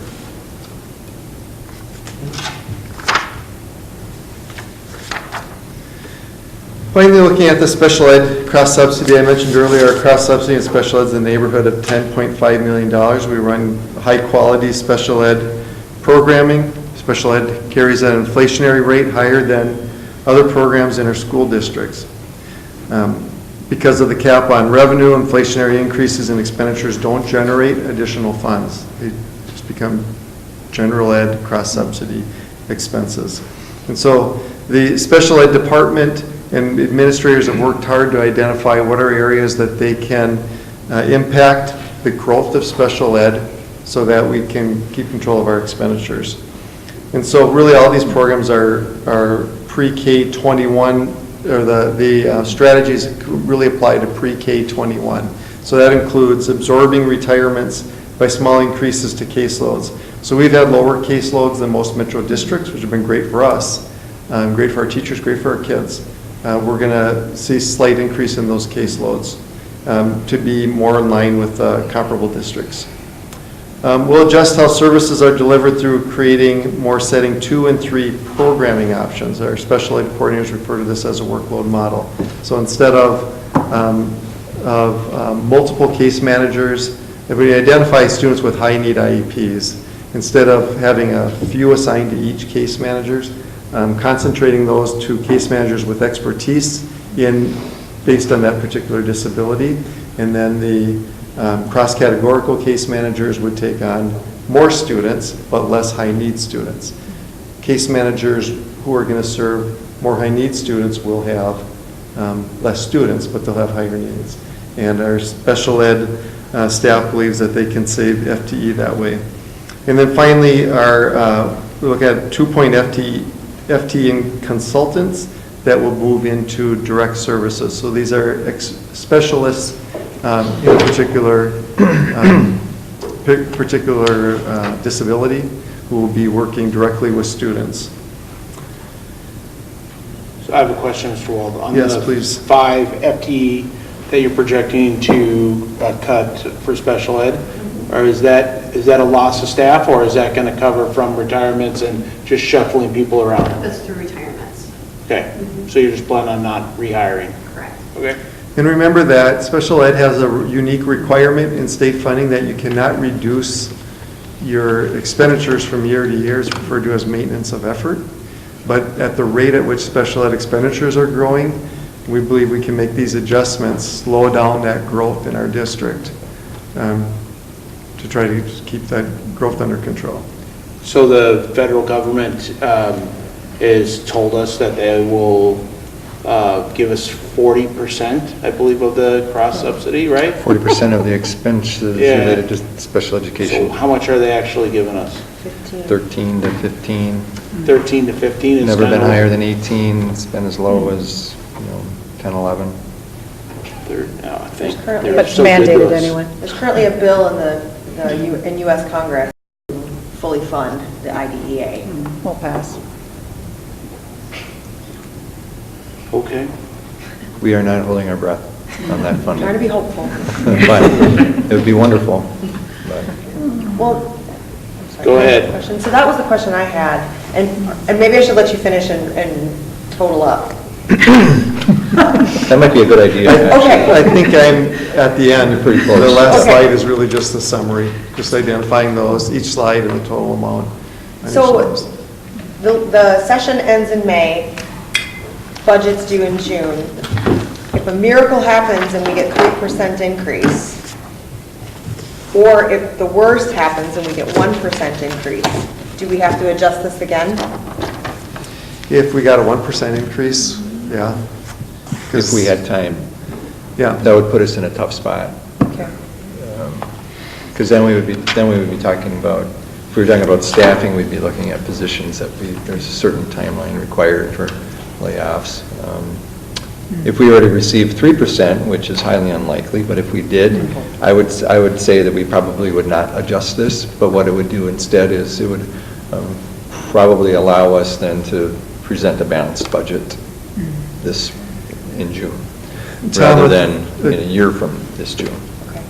A 2 to a 3 is about $600,000. Be about 1.2 million. Every 0.5% is about Every 0.5%. 600,000. Okay. So it would help.